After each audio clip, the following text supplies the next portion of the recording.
let's start our lecture. Okay.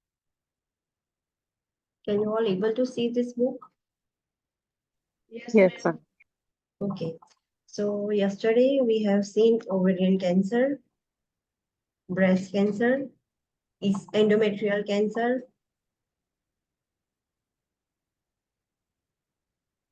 and esophageal cancer, gastric cancer, pancreatic cancer. Oh, intestinal cancer is completed or not? Completed. Completed, ma'am. Yes, completed. Okay, so let's start with lung cancer. Lung cancer means કે લંગ્સના જે tissues છે એમાં abnormal cell growth થઈને tumour form થઈ જાય છે. Description: lung cancer is a malignant tumour of bronchi and peripheral lung tissue. The lungs are a common target of metastasis from other organs. જે લંગ્સ છે એમાં એક કોમન ટાર્ગેટ છે, ક્યાંય બી બોડીમાં થશે તો લંગ્સ સુધી મેટાસ્ટેટાઇઝ ઇઝીલી થઈ જશે, તો એક કોમન ટાર્ગેટ છે મેટાસ્ટેસિસ માટેનું. બ્રોન્કોજેનિક કેન્સર એમાં શું હોય? Tumours originate in the એપિથેલિયમ of બ્રોન્કસ.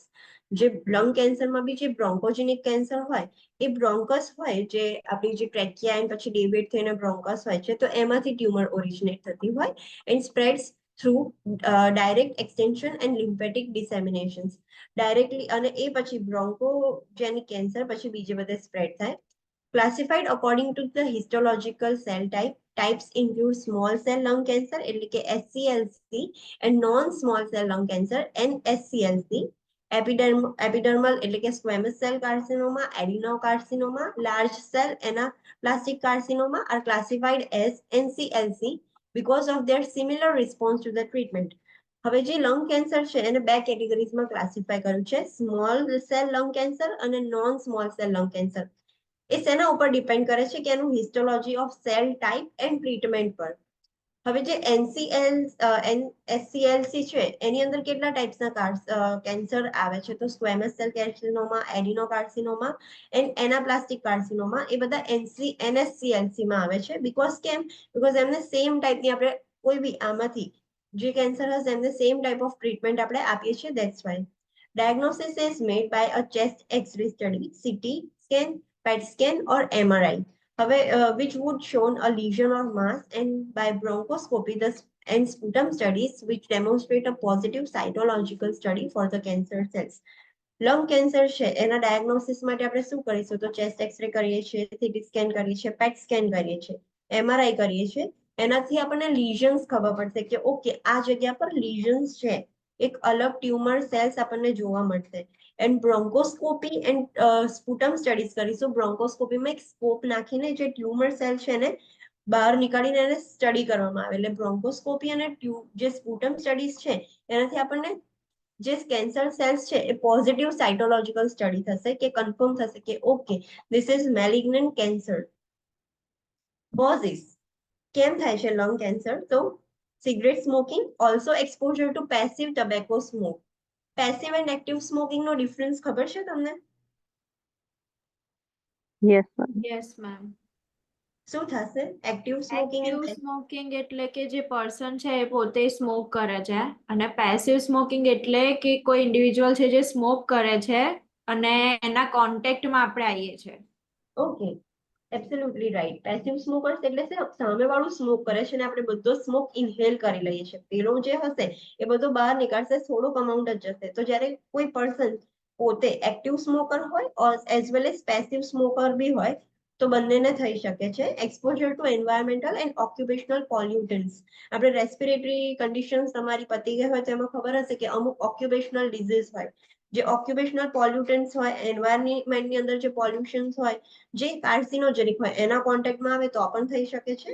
Assessment: જે લોકોને લંગ કેન્સર હશે એમાં આપણે શું અસેસ કરીશું? તો કફ, વીઝિંગ, ડિઝનિયા. વીઝિંગ એટલે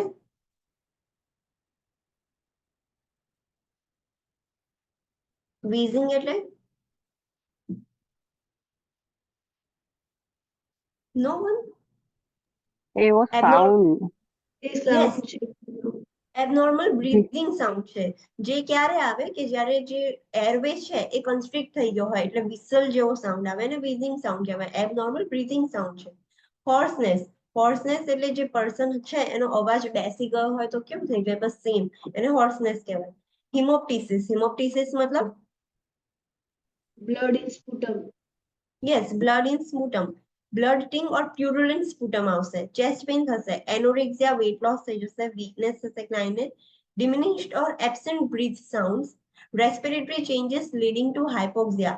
એના જે બ્રીથ સાઉન્ડ છે એકદમ ઓછા થઈ જશે ઓર કમ્પ્લીટલી એબ્સેન્ટ થઈ જશે, અને એના જે રેસ્પિરેટરી ચેન્જીસ છે, જે બ્રીથિંગ ડિફિકલ્ટી ને બધું થશે એના લીધે હાઇપોક્સિયા થઈ જશે. હાઇપોક્સિયા મતલબ breathing difficulty. નહીં, નો, બ્રીથિંગ ડિફિકલ્ટી તો ડાઉન લીઝ થઈ નથી. જાય, ઓક્સિજન લેવલ ડાઉન થઈ જાય. lack of Yes. oxygen in the tissues. Yes, lack of oxygen supplies to the tissue એને આપણે હાઇપોક્સિયા કહીએ છીએ. Clubbing of finger nail beads, જે એના જે ફિંગર નેલ્સ હશે ને એ ક્લબિંગ થઈ ગયા હશે, એટલે રાઉન્ડ શેપના થઈ ગયા હશે. Clubbing of the finger nail beds. Interventions, જે લોકોને લંગ કેન્સર હશે એમ આપણે શું ઇન્ટરવેન્શન્સ કરવાના? Monitor vital signs including pulse oximetry. Pulse oximetry lung કેન્સરમાં ખાસ બહુ જ ઇમ્પોર્ટન્ટ છે. Monitor breathing patterns and breath sounds, and for signs of respiratory impairment, monitor for hemoptysis. Assess for tracheal deviation. Tracheal deviation means ટ્રેકિયાનું one side shift થઈ જવું. One side deviated. displacement of the trachea, એને tracheal deviation કહેવાય. કેમ થાય? આપણે જોયું કે બ્રોન્કસમાં કે ગમે ત્યાં કોઈ આજુબાજુની લિમ્ફ નોડમાં બી ટ્યુમર હશે તો એ પ્રેશર ક્રિએટ કરશે અને ટ્રેકિયાને થોડુંક ડેવિએટ કરી દેશે. Administer analgesics as prescribed for pain management. Pain માટે આપણે એનાલ્જેસિક્સ આપીશું. Place in a Fowler's position to help ease breathing.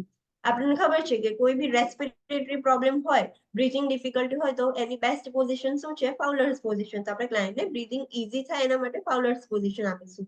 Administer oxygen as prescribed and humidification to moisten the loosened secretions. આપણે ક્લાયન્ટને ઓક્સિજન આપીશું અને હ્યુમિડિફિકેશન આપીશું. કેમ? તો જે બી સિક્રેશન છે, રેસ્પિરેટરી સિક્રેશન્સ, એ થોડુંક લૂઝ થઈ જાય મોઇસ્ટ થઈને, એટલા માટે. Assess for malignant pleural ઇફ્યુઝન્સ.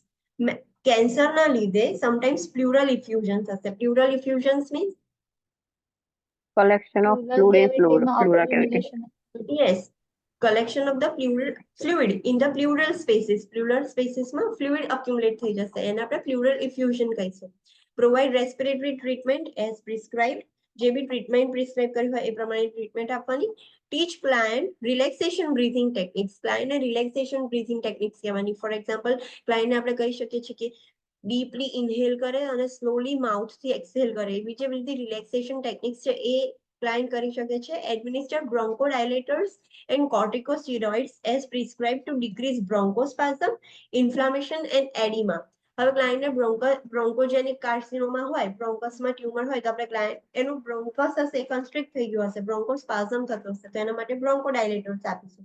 And કોર્ટિકોસ્ટેરોઇડ આપણે ઇન્ફ્લામેશન એન્ડ એડિમા જે છે એને રિડ્યુસ કરવા આપીશું. Provide a high calorie, high protein and high vitamin diet, because muscle wasting થશે, વીકનેસ થઈ જશે એના માટે.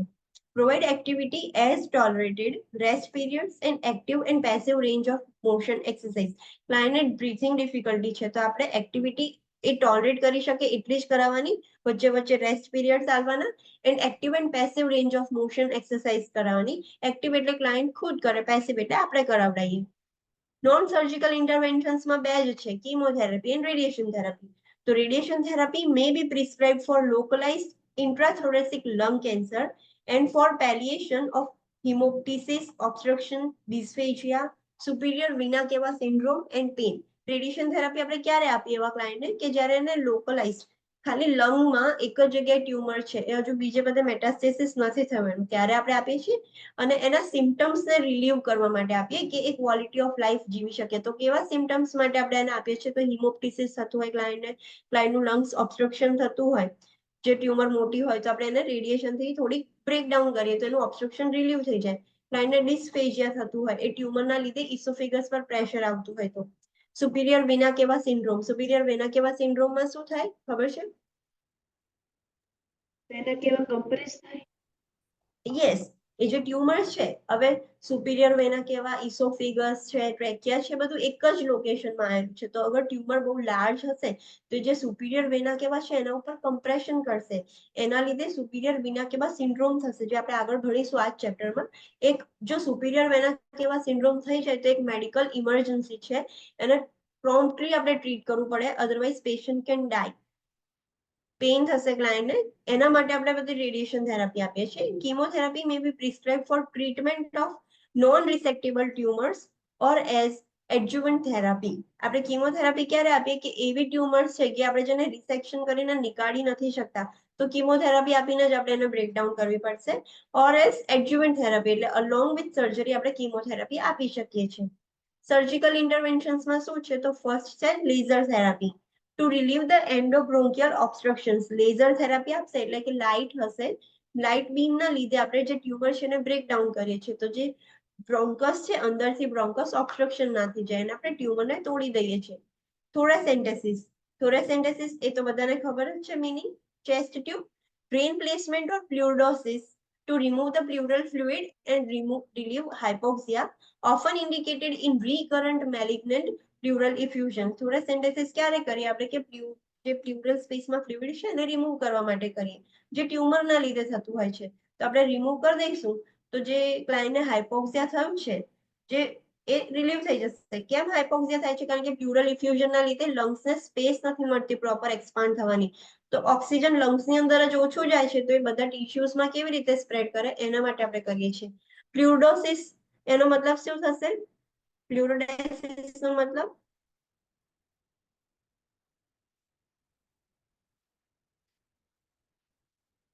પ્લ્યુરોડાયસિસ નો મતલબ નથી ખબર? પ્લ્યુરોડાયસિસ મતલબ કે જે પ્લ્યુરલ સ્પેસ છે એમાંથી આપણે ફ્લુઇડ કમ્પ્લીટલી રિમૂવ કરી દેવાનું, અને જે બે લેયર્સ છે, વિઝરલ એન્ડ પેરાઇટલ, એ બંને લેયર્સને ચોંટાડી દેવાના, એટલે અંદર ફરી ફ્લુઇડ ફિલ જ ના થાય. આપણે કમ્પ્લીટલી બધું જ ઇવેક્યુએટ કરી દઈએ. નોર્મલી એની અંદર થોડુંક ફ્લુઇડ હોય કે બંને વચ્ચે થોડી ગેપ હોય, એ ફ્લુઇડના લીધે ફ્રિક્શન ના થાય. પણ આવા ક્લાયન્ટને ફ્રીકરન્ટલી પ્લ્યુરલ ઇફ્યુઝન થઈ જાય, તો એના માટે બંને લેયર્સ ચોંટાડી જ દેવામાં આવે, તો વચ્ચે ફ્લુઇડ જ ના અક્યુમુલેટ થાય. Understood? Next is thoracotomy. Thoracotomy, otomy આવે એટલે શું? એનો મતલબ just like craniotomy, temporary opening કરે સર્જરી કરવા માટે. આપણે ક્રેનિયોટોમી સર્જરીમાં શું હોય કે ક્રેનિયમ જે બોન છે એને રિમૂવ કરી દઈએ આખું, પછી અંદર સર્જરી કરીએ અને પાછું એને રિપ્લેસ કરી દઈએ, એને ક્રેનિયોટોમી કહેવાય. તો એવી રીતે thoracotomy, opening into the thoracic cavity with pneumonectomy. Pneumonectomy એટલે એક્ટમી છે, ન્યુમોનેક્ટોમી એટલે removal of lung. Yes, removal of lung ને ન્યુમોનેક્ટોમી કહેવાય. Surgical removal of the entire lung. હવે લંગ રિમૂવ કરવા માટે આપણે જે થોરેસિક કેવિટી છે એને ઓપન તો કરવી પડશે, એને માટે એને થોરેકોટોમી કરવી પડે. લંગ્સ રિમૂવ કરવા માટે પહેલા થોરેકોટોમી કરવી પડે, પછી જ ન્યુમોનેક્ટોમી થાય. ડાયરેક્ટલી લંગ્સ આપણે રિમૂવ કરી શકીએ નહીં. થોરેકોટોમી વિથ લોબેક્ટોમી. લોબેક્ટોમી એટલે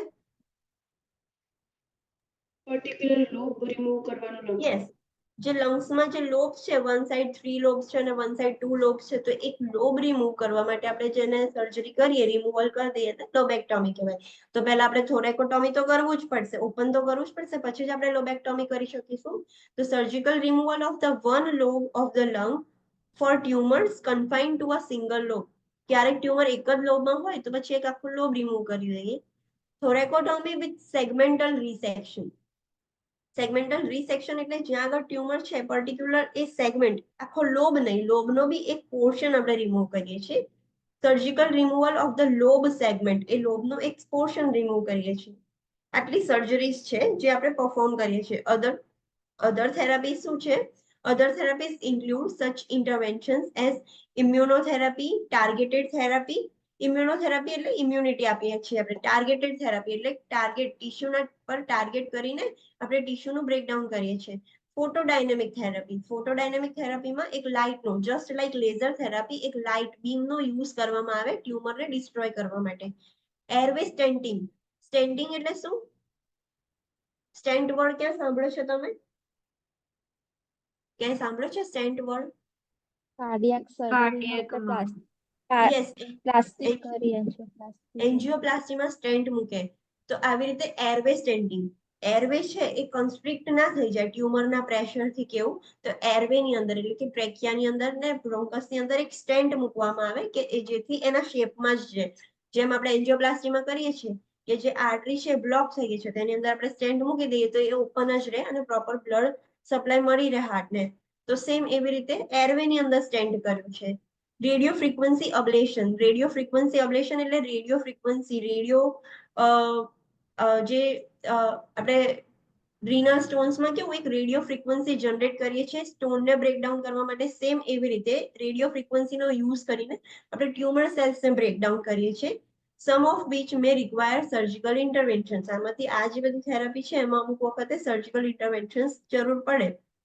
પ્રી ઓપરેટિવ ઇન્ટરવેન્શન્સ, જે બી ક્લાયન્ટ સર્જરીમાં જશે એની શું ઇન્ટરવેન્શન્સ કરવાની, explain the potential post operative need for chest tubes. ક્લાયન્ટને પ્રી ઓપરેટિવલી જ સમજાઈ દેવાનું કે તમે જ્યારે સર્જરીમાંથી આવશો ત્યારે તમારી આજુબાજુ ચેસ્ટ ટ્યુબ્સ હશે એ જોઈને બી નહીં જવાનું, એનું એક્સપ્લેન કરી દેવાનું, એની નીડ એ કેમ જરૂરી છે બધું જ એક્સપ્લેન પહેલેથી જ કરી દેવાનું. Note that closed chest drainage usually is not used for pneumonectomy, and the serous fluid that accumulates in the empty thoracic cavity eventually consolidates, preventing shift of the mediastinum, heart, and remaining lung. તમે disease condition respiratory સિસ્ટમમાં જોયું હશે કે અગર લંગમાં puncture injury થાય, કોઈ પેનિટ્રેટિવ injury થશે તો એર લીક થશે અને એ શિફ્ટ કરી દેશે, મતલબ એમાં જે ટ્રેક્યુઅલ ડેવિએશન્સ એ બધું થાય એ પંચર પેનિટ્રેટિંગ ઇન્જરીમાં થાય. તો હવે તમે એક આખું લોબ રિમૂવ કરી દેશો લંગ્સનું તો એક જગ્યા આખી ખાલી થઈ ગઈ તો બધું શિફ્ટ થઈ નહીં જાય. લંગ્સ બીજી સાઈડનું લંગ્સ છે, પછી જે ટ્રેકિયા છે, હાર્ટ છે, બધું શિફ્ટ નહીં થઈ જાય સર્જરી કરીશું તો? થશે કે નહીં થાય? હા થાય નોર્મલી, પણ એ ના થાય એના માટે શું કરવાનું કે જ્યારે ન્યુમેનેક્ટોમી કરીએ ત્યારે ચેસ્ટ ડ્રેનેજ ટ્યુબ નહીં લાગવાની, એ ડ્રેનેજ બધું ત્યાં જ રહેવાનું દેવાનું, એ બધું જ ડ્રેન ત્યાં અક્યુમ્યુલેટ થઈને સોલિડિફાય થઈ જશે એટલે થોડુંક ઠીક થઈ જશે, તો એક એનો શેપ લઈ લેશે કે જેથી કરીને એ કેવિટી ફિલ્ડ રહે. બાકી જો સ્પેસ ખાલી થઈ જશે તો પેલું બધું શિફ્ટ થઈ જશે. એ શિફ્ટ ના થાય એના માટે કોઈ જ ડ્રેનેજ ચેસ્ટ ડ્રેનેજ ટ્યુબ નહીં લગાવવાની આફ્ટર ન્યુમેનેક્ટોમી. ખબર પડી? મેડમ ઇન્ફેક્શન લાગવાની ચાન્સીસ ના હોય? ના, ઇન્ફેક્શન નહીં લાગે, એ સર્જરી પછીનો ડ્રેનેજ છે. તમે રિમૂવ કરી દેશો તો પછી એ પ્રોબ્લેમ થઈ જશે. એ સર્જરી પછીનું આપણે જે ડ્રેન છે એ રિમૂવ કરીએ છીએ પણ આમાં નહીં કરવાનું. અગર રિમૂવ કરી દઈશું તો વધારે કોમ્પ્લિકેશન થઈ જશે. બધી જ રીતે થોરાસિક કેવિટીના ઓર્ગન્સ છે એ શિફ્ટ થઈ જશે. તો એ શિફ્ટ ના થાય એના માટે એ ધીરે ધીરે ત્યાં કોન્સોલિડેટ થઈ જશે. નેચરલ પ્રોસેસ છે કે એ ડ્રેન અગર આપણે રિમૂવ નહીં કરીએ તો ત્યાં આગળ જ થોડુંક એ ઠીક થઈ જશે અને એનું શેપ લઈ લેશે. તો એટલીસ્ટ જે બીજા ઓર્ગન્સ છે એ શિફ્ટ ના થઈ જાય. આપણે ઓપનિંગ તો રાખવાનું જ નથી કે કોઈ બેક્ટેરિયા કે કશું ઇન્વેઝન થાય અંદર, તો એ પછી એની જાતે જ એ કોન્સોલિડેટ થઈ જશે. Understand? Yes ma'am. Okay. Post operative intervention શું કરવાનું? Monitor vital signs including pulse oximetry, assess cardiac and respiratory status, monitor lung sound. Surgery પછી કાર્ડિયાક સ્ટેટસ બી આપણે મોનિટર કરવાનું, રેસ્પિરેટરી સ્ટેટસ અને લંગ સાઉન્ડ અસેસ કરવાના. Maintain the chest tube drainage system which drains air and blood that accumulates in the pleural spaces. Monitor for excess bleeding. અગર એના સિવાયની ન્યુમેનેક્ટોમીના સિવાય બીજી કોઈ સર્જરી કરી હોય તો અને ચેસ્ટ ટ્યુબ મૂક્યું હોય તો એમાં ચેક કરવાનું કે એર ને બ્લડ જે બી અક્યુમ્યુલેટ થઈ ગયું છે પ્રોપરલી ડ્રેન થાય છે કે નહીં, અને એ બી મોનિટર કરવાનું કે બહુ વધારે બ્લડ આવે તો એનો મતલબ કે અંદર ક્યાંક બ્લીડિંગ થાય છે. એ જે લાસ્ટ ચેપ્ટર છે જે ચેસ્ટ ટ્યુબ ડ્રેનેજ પર છે કોમ્પ્લેક્સ કેરમાં, એમાં તમને ડિટેલમાં હશે. Administer oxygen as prescribe, oxygen therapy administer કરવાની. Check the surgeon's prescription regarding client positioning. Avoid complete lateral turning. Client PSCP એ કીધું હોય કે ક્લાયન્ટને આ પોઝિશન આપવાની, તો PSCP નું પ્રિસ્ક્રિપ્શન ચેક કરવાનું કે ક્લાયન્ટને કઈ પોઝિશનમાં આપણે સુવડાવવાનું છે.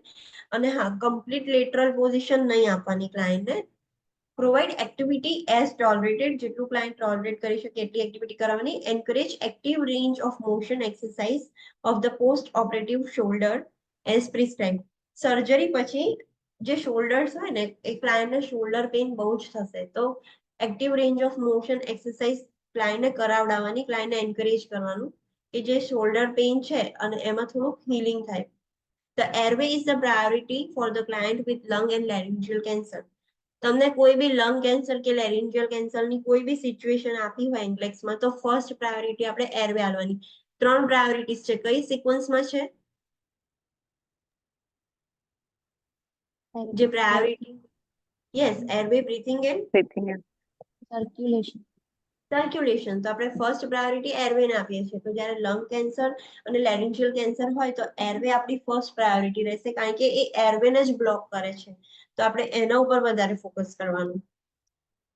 Next disease condition is laryngeal cancer. Laryngeal cancer is a malignant tumor of larynx. Larynx ની અંદર જે ટ્યુમર થાય એને laryngeal cancer કહેવાય. ફિગર 45 જે larynx છે એને ડિવાઈડ કરેલું છે કે એપિગ્લોટિસ છે, પછી સુપ્રા એપિગ્લોટિક છે. આને ગ્લોટિક રિજન કહેવાય અને સબગ્લોટિસ ની નીચે હોય એટલે સબગ્લોટિક. ગ્લોટિક રિજન ગ્લોટિક ની ઉપર હોય એટલે સુપ્રાગ્લોટિક કહેવાય. એની ઉપર એપિગ્લોટિસ આવે એન્ડ પછી ટ્રેકિયા સ્ટાર્ટ થાય નીચે. તો એ આખા જે લેરિંગ્સમાં ક્યાંય બી ટ્યુમર થાય તો આપણે લેરિન્જિયલ કેન્સર કહીએ છીએ. Laryngeal cancer present as a malignant ulceration with underlying infiltration and is spread by local extension to adjacent structure in the throat and neck and by lymphatic system. Laryngeal cancer એમાં શું થાય કે જે larynx છે ને એના ઉપર ulcer formation થઈ જાય, એટલે જેટલા ટિશ્યુઝ હોય એ વોશ ઓફ થઈ જાય અને પછી એ કેન્સરમાં કન્વર્ટ થઈ જશે. અને એ કેન્સર બીજે બધે કેવી રીતે સ્પ્રેડ થાય છે? તો એડજસન્ટ સ્ટ્રક્ચર, લેરિંગ્સની આજુબાજુ જે બી સ્ટ્રક્ચર છે ત્યાં ડાયરેક્ટ સ્પ્રેડ થશે, ઓર એલ્સ લિમ્ફેટિક સિસ્ટમમાં ઇન્વેડ થઈને લિમ્ફેટિક સિસ્ટમ થ્રુ બીજા બધા ઓર્ગન્સમાં સ્પ્રેડ થશે. Diagnosis is made by laryngoscopy and biopsy of tissue showing a positive cytological study for cancer cells. Diagnose કેવી રીતે કરીશું કે લેરિન્જિયલ કેન્સર જ છે તો એના માટે લેરિંગોસ્કોપી કરવામાં આવે, બ્રોન્કસ માટે બ્રોન્કોસ્કોપી કરતા તેમ લેરિંગોસ્કોપી કરવામાં આવે, પછી બાયોપ્સી કરવામાં આવે અને પછી અગર એ ટિશ્યુનું એક્ઝામિનેશન કરી અને પોઝિટિવ આવે તેનો મતલબ કે કેન્સર છે. બીજી છે ચેસ્ટ રેડિયોગ્રાફી, એટલે કે એક્સરે કરવામાં આવે, સીટી સ્કેન, MRI એ બધું જ યુઝ કરવામાં આવે. આપણને સ્ટેજ ખબર પડે કે કયા સ્ટેજમાં છે કેન્સર. કયા લોકોને લેરિન્જિયલ કેન્સર વધારે થાય છે? તો cigarette smoking, heavy alcohol use and combined use of tobacco and alcohol.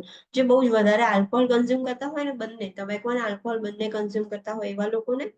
Exposure to environmental pollutants, example asbestosis and wood dust. આ એસ્બેસ્ટોસ જે ડસ્ટ છે એનાથી એસ્બેસ્ટોસિસ થાય. તો જે બી એન્વાયરમેન્ટલ પોલ્યુશન્સના કંટ્રોલ એક્સપોઝરમાં આવે ક્લાયન્ટ તો એને લેરિંગ્સનું બી કેન્સર થઈ શકે છે. And exposure to radiation, particularly જે નેક થી ચેસ્ટ એરિયામાં રેડિયેશન વધારે આવે તો લેરિંગ્સ કેન્સર બી થઈ શકે છે. અસેસમેન્ટ, જે લોકોને લેરિન્જિયલ કેન્સર હશે એમાં શું જોવા મળશે? તો persistent hoarseness and sore throat and ear pain. ENT, ear, nose અને થ્રોટ એકબીજાથી ઇન્ટરકનેક્ટેડ છે. તો લેરિંગ્સ જે છે એમાં જ કેન્સર છે તો જે ક્લાયન્ટ હશે એનો અવાજ ચેન્જ થઈ જશે, ક્લાયન્ટને સોર થ્રોટ થતું હશે ને એવું જ ફિલિંગ થયા કરશે અને ક્લાયન્ટને ઇયર પેઇન બી થશે.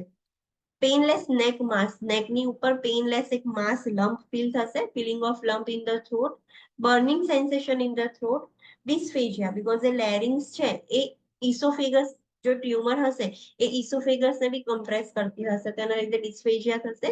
Change in voice quality, obvious છે કે લેરિંગ્સ જે છે વોકલ કોર્ડ ત્યાંથી અવાજ નીકળશે તો વોઇસની ક્વોલિટી બી ચેન્જ થશે. ડિઝનિયા થશે, ક્લાયન્ટને breathing difficulty, weakness and weight loss, haemoptysis, foul breath order.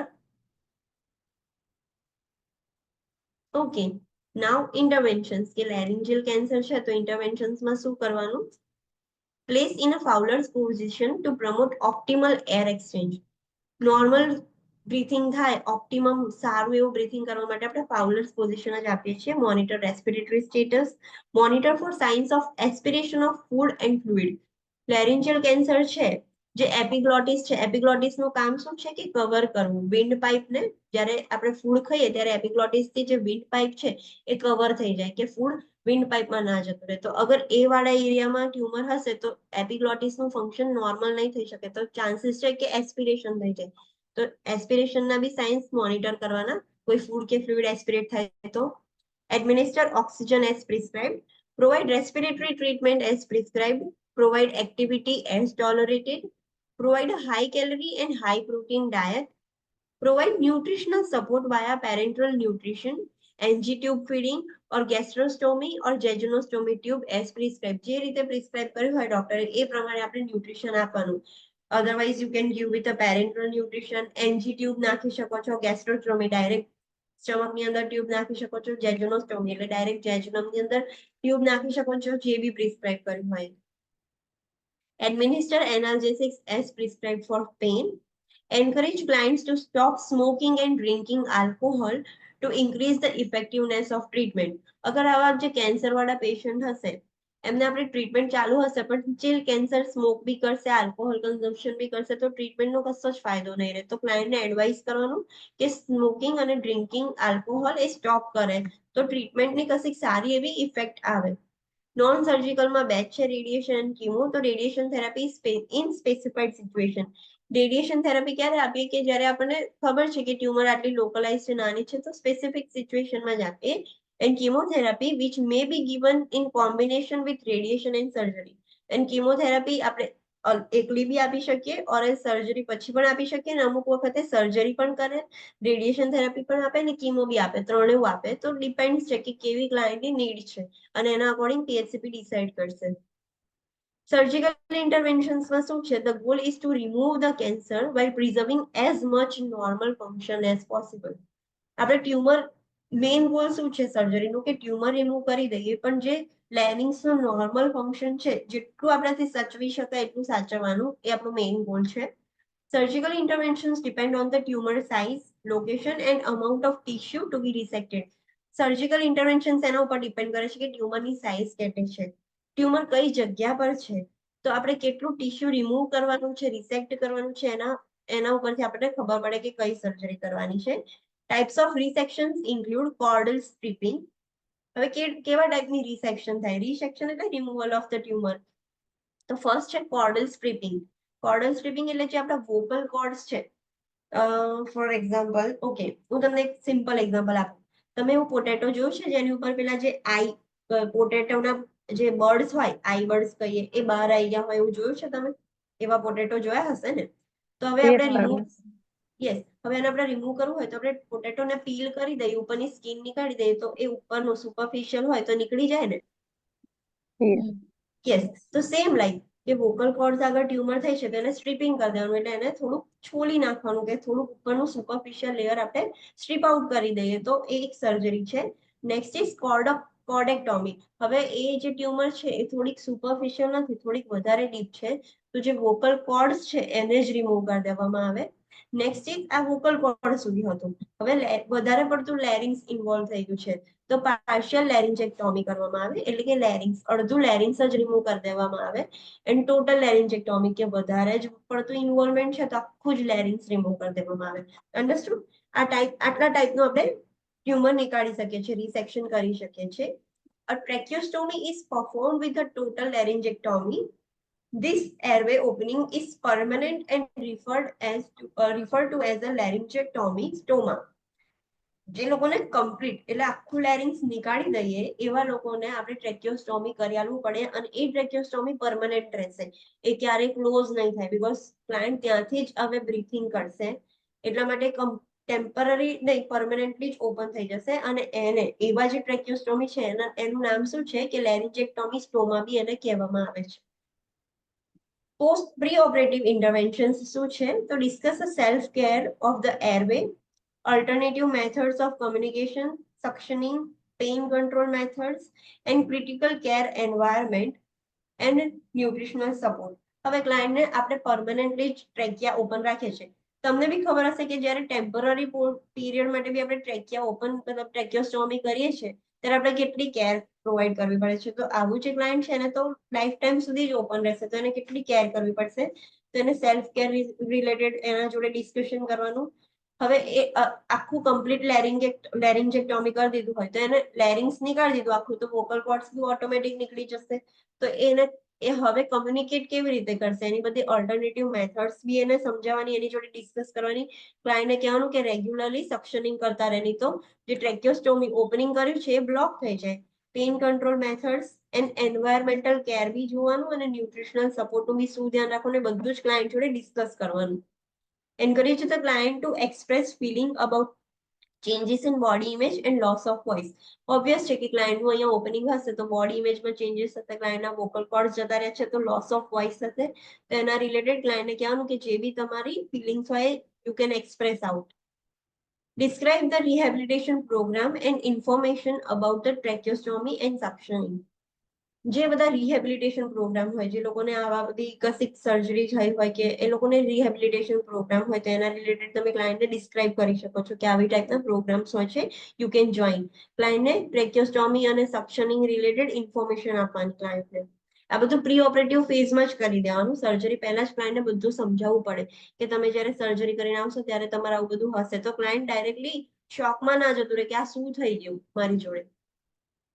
Post operative intervention શું છે? તો monitor vital signs including pulse oximetry, monitor respiratory status, monitor airway patency જે આપણી પ્રાયોરિટી છે, and provide frequent suctioning to remove the bloody સિક્રેશન્સ.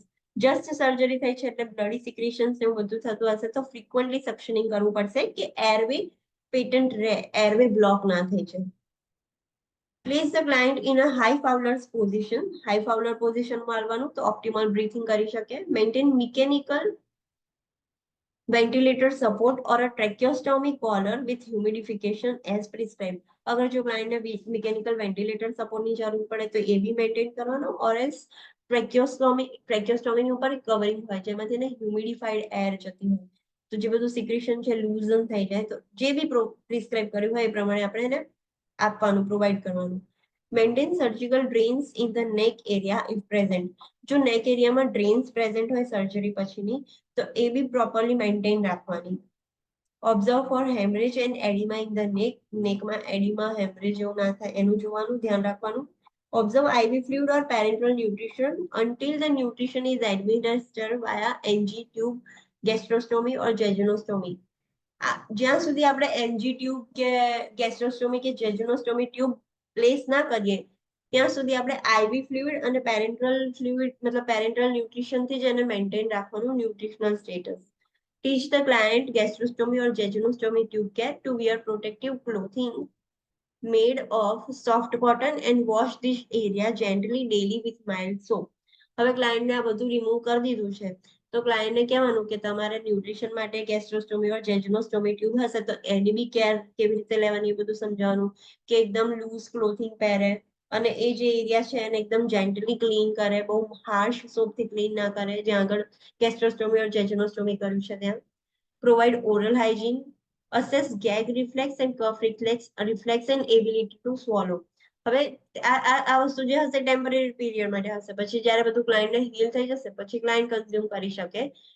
તો ક્લાયન્ટને કહેવાનું કે ક્લાયન્ટનું ગેગ reflex આવ્યો કે નહીં. ગેગ રિફ્લેક્સ એટલે તમે જ્યારે ફિંગર નાખો છો ને તમને વોમિટિંગ જેવું થાય એને ગેગ રિફ્લેક્સ કહેવાય, જે તમને ચોકિંગ થવાથી પ્રિવેન્ટ કરે. ક્લાયન્ટનો કોફ રિફ્લેક્સ એ બધું આવ્યું છે કે નહીં, ક્લાયન્ટનું સ્વોલોઈંગ એબિલિટી આવી છે કે નહીં એ બધું અસેસ કરવાનું. Increase activity as tolerated. અને ક્લાયન્ટની એક્ટિવિટી ધીરે ધીરે ઇન્ક્રીઝ કરવાની જેમ જેમ ક્લાયન્ટ ટોલરેટ કરી શકે એમ.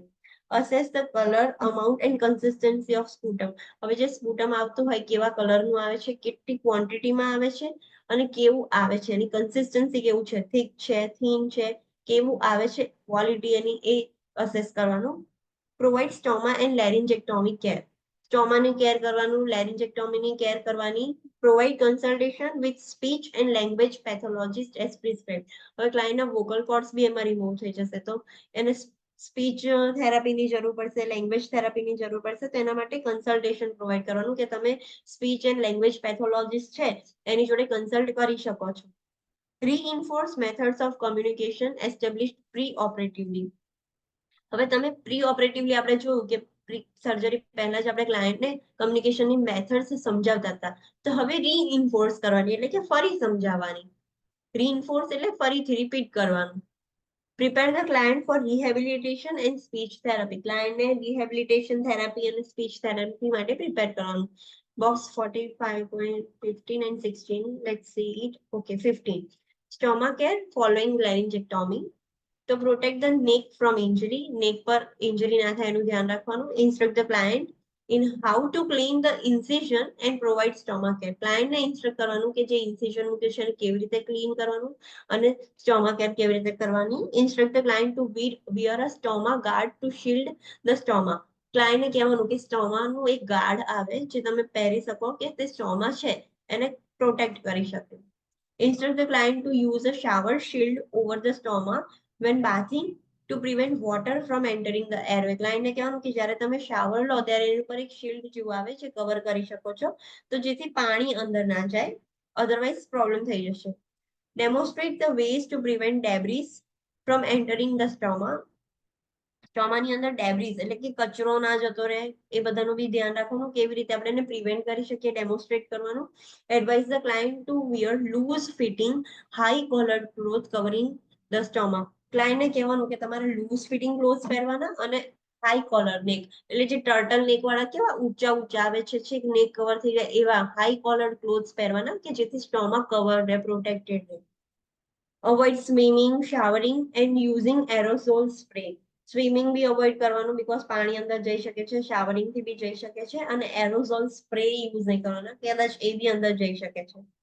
ટીચ the client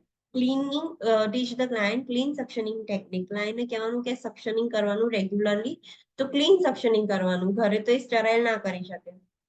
advise the client to increase humidity in the home.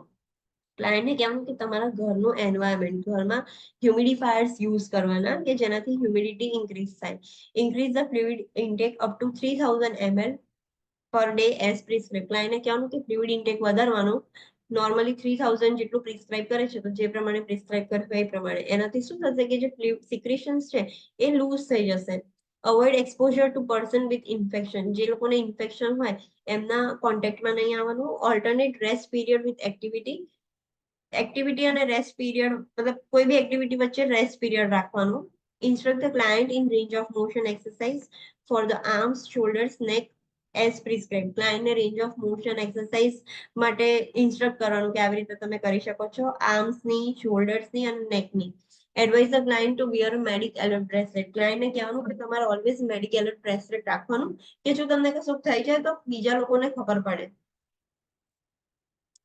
Next box is speech rehabilitation following laryngectomy. Laryngectomy કર્યા પછી સ્પીચ કેવી રીતે આપણે કરીએ છીએ તો esophageal speech છે ફર્સ્ટ ટાઈપની. The client produces esophageal speech by burping the air swallowed. આમાં ક્લાયન્ટને સાઉન્ડ્સ આવશે. આ જે બધી સ્પીચ છે એ અત્યારે આપણે જેવું બોલીએ છીએ એવું નોર્મલ ના આવે, થોડુંક ચેન્જીસ આવે પણ એટલીસ્ટ સ્પીચ અવાજ પ્રોડ્યુસ થશે. તો ક્લાયન્ટને કેવી એ લોકો આવી રીતે આખી ટ્રેનિંગ આપે એ લોકોની રિહેબિલિટેશન સેન્ટર્સમાં કે ક્લાયન્ટ છે ને બર્પ કરીને, બર્પ મીન્સ ઓડકાર જે આવે છે આપણે તો એર સ્વેલો કરશે ને પછી બર્પ કરીને એક સ્પીચ, એક સાઉન્ડ પ્રોડ્યુસ કરી શકે છે client. The voice produced is monotone, cannot be raised or lowered and carries no pitch. હવે એ જે બર્પિંગ થ્રુ જે બી સાઉન્ડ પ્રોડ્યુસ થશે ને એક જ સેમ ટોનમાં આવશે, હાઈ કે લો એવું કશું જ ના થઈ શકે. એ વોઇસને વધારે ઓછો બી ના કરી શકે અને એની પીચ બી સેમ, એટલે કોઈ ટાઈપની પીચ ના હોય હાઈ પીચ કે લો પીચ, એક જ ટોન, એક જ સાઉન્ડ નીકળે. The client must have adequate hearing because the mouth is used to shape words as they are heard. હવે ક્લાયન્ટનું હિયરિંગ પ્રોપર હોવું જોઈએ બીકોઝ બર્પ નીકળશે તો એ માઉથમાંથી જ બહાર આવશે તો ક્લાયન્ટને માઉથ જ એ પ્રમાણે પ્રોપર હલાવવાનું છે કે જે સાઉન્ડ છે એ પ્રોપરલી બહાર આવે અને એ પ્રમાણે નીકળે. મિકેનિકલ ડિવાઇસીસ, એના અલગ મિકેનિકલ ડિવાઇસીસ આવે જેનો યુઝ કરીને તમે સાઉન્ડ ક્રિએટ કરી શકો. One device is electrolarynx is placed against the side of the neck and the air inside the neck and pharynx is vibrated and the client articulates. Mechanical ડિવાઇસમાં એક આવે છે કે ઇલેક્ટ્રોલેરિંગ્સ એને એવું કહેવાય છે. એ છે ને અહીંયા સાઈડ પર મૂકવામાં આવે નેકના અને જે એર હોય આપણા ગળાની અંદર એર હોય એનાથી આ જે મશીન છે એનાથી એ એર વાઇબ્રેટ થશે અને ક્લાયન્ટમાંથી અવાજ બહાર આવશે.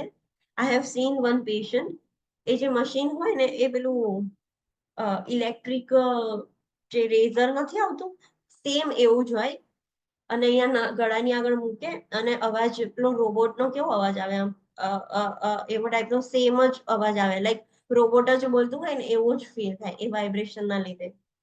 Another device consists of a plastic tube that is placed inside the client's mouth and vibrates on articulation.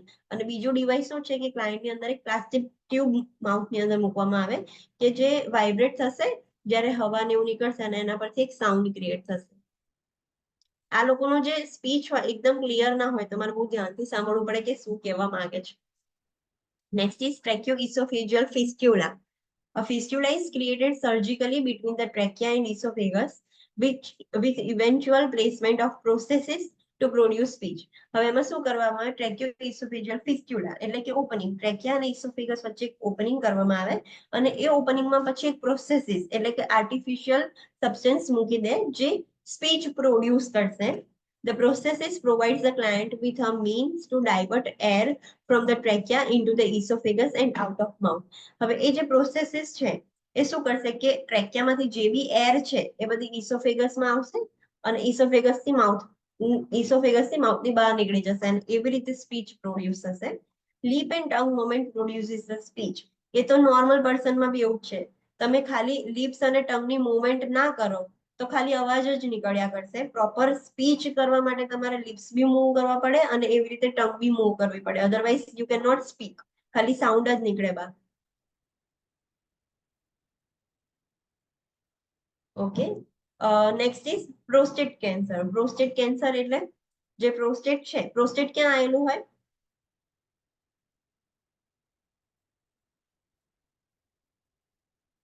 Prostate ક્યાં આવેલું હોય?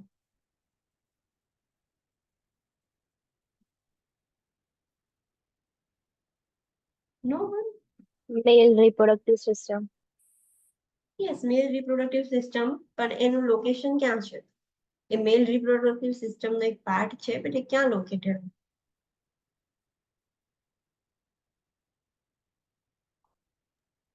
Below bladder. યસ, બ્લેડરની નીચે અને જે યુરેથ્રા હોય એની સરાઉન્ડિંગમાં હોય. તો અગર પ્રોસ્ટેટ કેન્સર થશે, પ્રોસ્ટેટ એનલાર્જ થઈ જશે, પેલું કન્ડિશન છે બીનાઇન બીપીએચ, બીનાઇન પ્રોસ્ટેટિક હાઇપરટ્રોફી એન્ડ હાઇપરપ્લેશિયા. એમાં શું થશે? પ્રોસ્ટેટ એનલાર્જ થઈ જશે. આ મેલિગ્નન્ટ છે, ખાલી બી પેલું બીનાઇન હોય, આ મેલિગ્નન્ટ છે. તો એના લીધે શું થાય? યુરેથ્રા કમ્પ્રેસ થઈ જાય. અગર પ્રોસ્ટેટ છે એ સ્વેલ થશે, ફૂલી જશે, તો એની વચ્ચેથી યુરેથ્રા પાસ થાય છે, તો યુરેથ્રા દબાઈ જશે ને. તો પ્રોસ્ટેટ ક્યાં આવેલું છે કે બીનીથ ધ બ્લેડર, બ્લેડરની નીચે and surrounding the urethra, યુરેથ્રાને surround કરે છે. તો એમાં મેલિગ્નન્ટ abnormal cells growth થશે તો prostate cancer થશે. Prostate cancer is a slow growing malignancy of the prostate gland, a common cancer in Americans. Most prostate tumors are adenocarcinoma arising from the androgen dependent epithelial cells. Prostate cancer એ prostate ગ્લેન્ડની malignancy છે જે slow growing છે, વધારે અમેરિકન્સમાં જોવા મળે છે અને મેજોરિટી ઓફ ધ ટ્યુમર્સ છે એ એડિનોકાર્સિનોમાસ છે જે એપિથેલિયલ સેલ્સ છે પ્રોસ્ટેટ ગ્લેન્ડના એમાંથી અરાઇઝ થાય છે. The risk increases with each decade after the age of 50 years. 50 years પછી એના રિસ્ક વધારે ઇન્ક્રીઝ થાય છે with each decade. એટલે જેમ જેમ 10 decade એટલે the duration of 10 years. જેમ જેમ 10 વર્ષ નીકળશે એમ રિસ્ક વધતો જશે પાછો. Prostate cancer spread via direct invasion of surrounding tissue or by metastasis through the bloodstream and lymphatics. જે પ્રોસ્ટેટ કેન્સર છે ડાયરેક્ટલી, હવે બ્લેડર ને બધાથી નજીક છે તો ડાયરેક્ટલી સ્પ્રેડ થશે ઓર એલ્સ બ્લડ સ્ટ્રીમ કાં તો લિમ્ફેટિક સિસ્ટમમાં ઇન્વેડ થઈને બીજે બધે સ્પ્રેડ થશે. Bone metastasis is a concern and is spread to the lungs, liver and kidneys. બોન મેટાસ્ટેસિસ છે વધારે કન્સર્નિંગ છે કે એમાં એ વધારે જોવા મળે છે અને એ normally lungs and livers and કિડનીઝમાં બી સ્પ્રેડ થઈ જાય છે. The cause of prostate cancer is unclear or unknown, but advancing age એનો કોઝ નથી ખબર, પણ બધા રિસ્ક ફેક્ટર શું છે? તો એડવાન્સિંગ એજ, જેમ આપણે જોયું કે જેમ જેમ એજ વધશે એમ એમ થવાના ચાન્સીસ વધારશે. તો advancing age, heavy metal exposure. Heavy metal exposure એટલે જે લીડ ને એવા બધા જે મેટલ્સ છે કન્ઝપ્શનમાં આવી જાય. લીડ બહુ પોઈઝનસ છે, પણ તમે એના એન્વાયરમેન્ટમાં આવો તો એવા બધા જે મેટલ્સના એક્સપોઝરમાં આવો તો બી એ કાર્સિનોજેનિક છે. Smoking, history of STI and કન્ટ્રીબ્યુટિંગ factors. STI થયેલું હોય કે એના રિલેટેડ કન્ટ્રીબ્યુટિંગ ફેક્ટર્સ હોય તો એના લીધે થઈ શકે છે prostate cancer. A client should discuss appropriate screening procedure with PHCP. Prostate cancer માટે પીએસસીપી જોડે ક્લાયન્ટે ડિસ્કસ કરવું જોઈએ કે કેવી રીતનું આપણે શું પ્રોસિજર કરી શકીએ છીએ અને સ્ક્રીનિંગ કરવા માટે. હવે એમાં અસેસમેન્ટ છે કે એ જે ક્લાયન્ટ હશે એમાં કેવા સાઇન એન્ડ સિમ્ટમ્સ જોવા મળશે. તો એ સિમ્ટમેટિક ઇન અર્લી સ્ટેજ, જ્યારે ક્લાયન્ટ અર્લી સ્ટેજમાં હશે ત્યારે એકદમ કમ્પ્લીટલી એસિમ્ટમેટિક હશે, કોઈ એને સિમ્ટમ્સ નહીં દેખાય. Hard pea-sized nodule or irregularities palpated on the rectal examination. જ્યારે ડોક્ટર પીએસસીબી રેક્ટલ એક્ઝામિનેશન કરશે એટલે રેક્ટમમાં ચેક કરશે ત્યારે ક્લાયન્ટ જે પીએસસીબી છે એમને એક નાનું વટાણા જેટલું કશું નોડ્યુલ, હાર્ડ નોડ્યુલ પાલ્પેટ થશે. ગ્રોસ પેનલેસ હિમેચ્યુરિયા, ક્લાયન્ટને બહુ જ વધારે ગ્રોસ એટલે વધારે અને પેનલેસ હિમેચ્યુરિયા થશે. લેટ સિમ્ટમ્સમાં શું જોવા મળશે તો વેટ લોસ, યુરિનરી ઓબ્સ્ટ્રક્શન, જેમ મેં કીધું કે પ્રોસ્ટેટ ગ્લેન્ડ એનલાર્જ થશે તો યુરેથ્રા છે એને દબાઈ દેશે તો પછી યુરિન બહાર નહીં આવતો, યુરિનરી ઓબ્સ્ટ્રક્શન થશે. Bone pain radiating from lumbosacral area down the leg, frequent bladder infection are common. ક્લાયન્ટને બોન પેઇન થશે એટલે જે lumbosacral વર્ટિબ્રા છે ત્યાંથી સ્ટાર્ટ થશે પેઇન અને છેક લેગ સુધી જશે બધું પેઇન. જે ફ્રીક્વન્ટ બ્લેડર ઇન્ફેક્શન છે વધારે કોમન છે. કેમ વધારે કોમન છે? બીકોઝ એ જે ક્લાયન્ટ છે એનું યુરેથ્રા બંધ થઈ ગયું છે, યુરિન ઓબ્સ્ટ્રક્શન થઈ ગયું છે તો એના લીધે યુટીઆઈ થશે અને બ્લેડરમાં ઇન્ફેક્શન થશે. The prostate specific antigen level is elevated in various non-cancerous conditions. Therefore, it should not be used as a screening test without a digital rectal examination. It is routinely used to monitor response to therapy. હવે જે આપણે જેમ જોયું કે બીપીએચ એ બિનાઇન condition છે કે ખાલી prostate enlarge થયું છે, મેલિગ્નન્ટ નથી. તો દરેક જે બી ઓર્ગનનું કેન્સર હોય ને એના માટેના એક સ્પેસિફિક એન્ટીજન હોય જે બ્લડમાં ઇન્ક્રીઝ થાય. તો અગર એ ટેસ્ટ કરો તો એના પરથી તમને ખબર નહીં પડે કે એકચ્યુઅલીમાં કેન્સર છે, બીકોઝ એ અમુક નોન કેન્સરસ કન્ડિશન્સ જેમ કે બીપીએચ એમાં બી ઇન્ક્રીઝ થઈ જાય. તો તમને ખબર કેવી રીતે પડશે કે મેલિગ્નન્ટ છે કે બિનાઇન છે? તો એ ટેસ્ટ આપણે એકલો યુઝ ના કરી શકીએ, એના પરથી આપણે ડાયગ્નોસ ના કરી શકીએ કે ઓકે ક્લાયન્ટને પ્રોસ્ટેટનું કેન્સર છે. આપણે એની સાથે સાથે rectal examination, digital rectal examination બી કરવું પડે કન્ફર્મેશન માટે કે ઓકે એનું કેન્સર જ છે. અને જે પેલો ટેસ્ટ જે આપણે કીધું કે પ્રોસ્ટેટ સ્પેસિફિક એન્ટીજન એ આપણે જ્યારે થેરાપી સ્ટાર્ટ કરીએ ત્યારે કરવામાં આવે કે હવે ધીરે ધીરે એ એન્ટીજન ઓછા થાય છે કે નહીં. ઓછા થાય છે એનો મતલબ કે થેરાપી ઇફેક્ટિવ છે, અને બિલકુલ ઓછા જ નથી થતા એટલા ને એટલા જ છે બ્લડની અંદર, તો એનો મતલબ કે થેરાપી અસર જ નથી કરતી. એના માટે આપણે યુઝ કરી શકીએ છીએ. Diagnosis is made through biopsy and biopsy of the prostate gland. અને બીજું ડાયગ્નોસિસ આપણે કેવી રીતે કરી શકીએ કે બાયોપ્સી કરીને કરી શકીએ છીએ. નોન સર્જિકલ ઇન્ટરવેન્શન્સમાં શું કરી શકીએ છીએ આપણે? તો prepare the client for hormone manipulation therapy, એટલે કે એન્ડ્રોજન સપ્રેશન થેરાપી. આપણે જોયું કે જે એડિનોકાર્સિનોમા છે એ એપિથેલિયલ સેલમાંથી ગ્રો થાય છે, પણ એડ્રિનોજન સ્પેસિફિક એપિથેલિયલ સેલ્સ એવું હતું.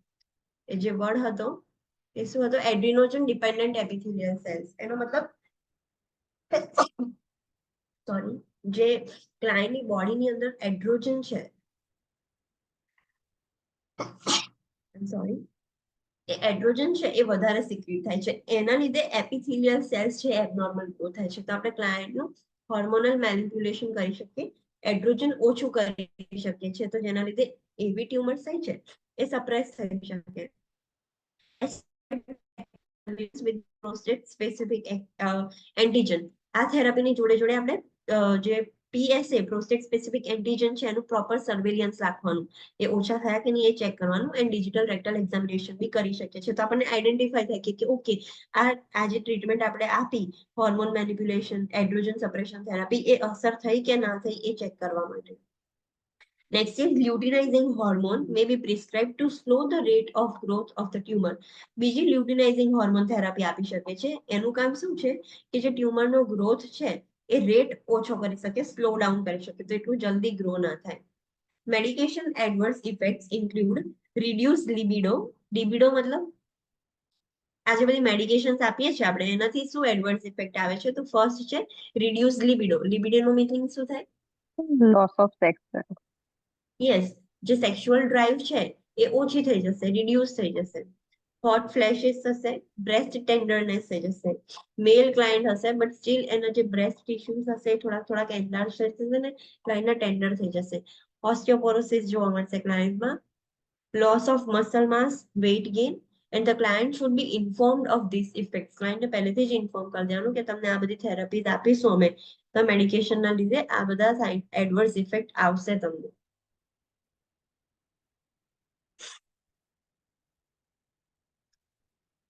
Pain management, radiation therapy, corticosteroids, and biphosphonates may be prescribed for palliation of advanced prostate cancer.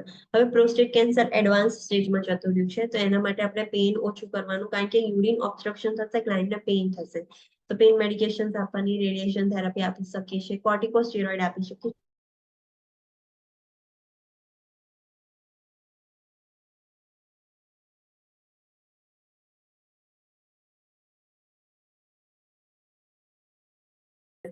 Prepare the client therapy may be operatively or post-operatively to reduce the lesion and limit metastasis. Client ને આપણે external radiation છે, internal radiation therapy આપી શકીએ છીએ. Am I audible to you? Yes, ma'am. Okay. So why it's saying that I am having internet issues? Okay, no problem. Client ને આપણે external radiation therapy આપી શકીએ છીએ, internal radiation therapy આપી શકીએ છીએ. આ એકલું પણ આપી શકીએ, or else surgery ની જોડે આપી શકીએ છીએ, અને આપણે પ્રી ઓપરેટિવલી બી આપી શકીએ છીએ, અને સર્જરી પછી પણ આપી શકીએ છીએ. એનું કામ શું છે કે જે લીઝન છે, જે ટ્યુમર છે, એને ઓછું કરે અને મેટાસ્ટેસિસ ના થવા દે. Prepare the client for administration of chemotherapy if hormone manipulation therapy is ineffective. ક્લાયન્ટને કીમોથેરાપી માટે બી આપણે કહી શકીએ છીએ કે જો આપણે જે નોન સર્જિકલ બધે હોર્મોન્સ મેનિપ્યુલેટ કર્યા હતા એ ટ્યુમરને ઓછું કરવા માટે, જો એ ઇફેક્ટિવ ના હોય, ઇનઇફેક્ટિવ રહે, તો આપણે ક્લાયન્ટને કીમોથેરાપી પણ આપવી પડે. આ બધી જ નોન સર્જિકલ મેથડ્સ છે. સર્જિકલ ઇન્ટરવેન્શન્સમાં શું થાય? Prepare the client for orchiectomy. એ પેલિએટિવ છે, if prescribed, which will limit the production of testosterone. જેટલું વધારે હોર્મોન પ્રોડ્યુસ થશે એટલું વધારે ટ્યુમર ગ્રોથ હશે. તો ટેસ્ટોસ્ટેરોન હોર્મોન ક્યાંથી પ્રોડ્યુસ થાય? મેલ્સમાં ટેસ્ટિસમાંથી પ્રોડ્યુસ થાય. તો ટેસ્ટિસ જ રિમૂવ કરી દેવાની, તો હોર્મોન જ પ્રોડ્યુસ ના થાય અને પ્રોબ્લેમ જ ના ક્રિએટ કરે. Prepare the client for prostatectomy if prescribed. Prostatectomy એટલે removal of prostate gland. The radical prostatectomy, radical એટલે એની આજુબાજુનું આપણે બધું જ રિમૂવ કરીશું, સરાઉન્ડિંગ ટિશ્યુઝ. તો radical prostatectomy can be performed by retropubic, perineal and suprapubic approach. 3 જગ્યાએથી કરવામાં આવે પ્રોસ્ટેક્ટોમી. એનું ઇમેજ હોય તો હમણાં બતાવું, just a minute. Cryosurgical ablation is minimally invasive procedure that may be an alternative to radical prostatectomy. Liquid nitrogen freezes the gland and the dead cells are absorbed by the body. ક્રાયોસર્જિકલ અબ્લેશન. અબ્લેશન એટલે કે ટ્યુમરને destroy કરવાની છે, પણ કેવી રીતે? ક્રાયોસર્જિકલ. Cryo એટલે excessive લો ટેમ્પરેચરમાં. તો એમાં કેવું હોય, એક રોડ જેવું ઇન્સર્ટ કરે અને પ્રોસ્ટેટ પર એ રોડમાંથી એક્સેસિવ ફ્રીઝિંગ એટલે કે લિક્વિડ નાઇટ્રોજન આવે, જે લિક્વિડ નાઇટ્રોજન ફ્રીઝર્સમાં ને બધામાં યુઝ થાય એ જ. લિક્વિડ નાઇટ્રોજન જેવું સેલ્સ પર પડશે એ બધા સેલ્સ ડિસ્ટ્રોય થઈ જશે, સેલ્સનું નેક્રોસિસ થઈ જશે, અને ધીરે ધીરે બધા જ ડેડ સેલ આપણી બોડીમાં એબ્ઝોર્બ થઈ જશે. એટલે એ ટ્યુમર તમે બ્રેકડાઉન કરી શકો છો. એ ક્રાયોસર્જિકલ અબ્લેશન થેરાપી એ ક્યારે યુઝ કરવામાં આવે? કે જ્યારે આપણે પ્રોસ્ટેક્ટોમી નથી કરવું, બધું જ રિમૂવ નથી કરવું, તો તમે ખાલી ટ્યુમર એવી રીતે રિમૂવ કરી શકો છો. પેલા ઇમેજ બતાવી દઉં પ્રોસ્ટેક્ટોમીમાં. આ 3 ઇમેજીસ છે. રેટ્રોપ્યુબિક એટલે બ્લેડર. આમાં રેટ્રોપ્યુબિક છે, એમાં બ્લેડરને ઇન્જરી નહીં થાય. આપણે બ્લેડરની આગળથી છે ને અંદર જે સ્કોપ છે એને ઇન્સર્ટ કરીને રિમૂવ કરી દઈશું. Let me show you if possible.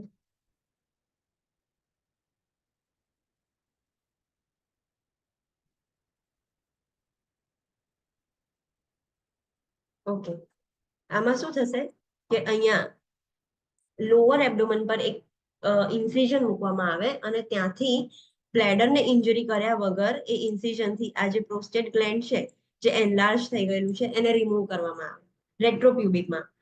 સુપ્રાપ્યુબિકમાં શું થશે કે એબ્ડોમિનલ જે લોઅર એબ્ડોમન પર નહીં, એબ્ડોમનના મિડ લાઇનમાં એક ઇન્સિઝન મૂકવામાં આવે અને એમાં બ્લેડરને બી ઇન્જરી થાય. એક બ્લેડરમાં બી હોલ થશે અને પછી જે પ્રોસ્ટેટ ગ્લેન્ડ છે એ રિમૂવ કરવામાં આવશે. અને પેરિનિયલમાં શું થશે?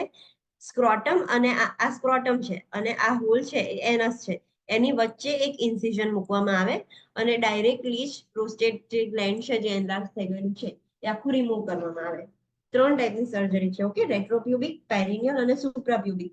સુપ્રાપ્યુબિક છે એમાં બ્લેડરમાં ઇન્જરી થશે, આ જે બ્લેડર છે એને બી પેનિટ્રેટ થશે અને પછી સર્જરી કરવામાં આવશે. રેટ્રોપ્યુબિકમાં બ્લેડરને કોઈ જ ઇન્જરી નહીં થાય. અહીં લખ્યું છે surgical approach to prostatectomy. Retropubic approach involves low abdominal incision. રેટ્રોપ્યુબિકમાં લો એબ્ડોમિનલ ઇન્સિઝન કરવામાં આવે છે. Perineal approach involves the incision between scrotum and anus. Scrotum અને એનસ ની વચ્ચે એક ઇન્સિઝન કરવામાં આવે છે. In suprapubic approach involves the midline abdominal incision. આમાં એબ્ડોમન પર જ મિડ લાઇનમાં એક ઇન્સિઝન મૂકીને આપણે સર્જરી કરીને પ્રોસ્ટેટ રિમૂવ કરી દઈએ છીએ. આ પ્રોસ્ટેક્ટોમીની સર્જરી છે.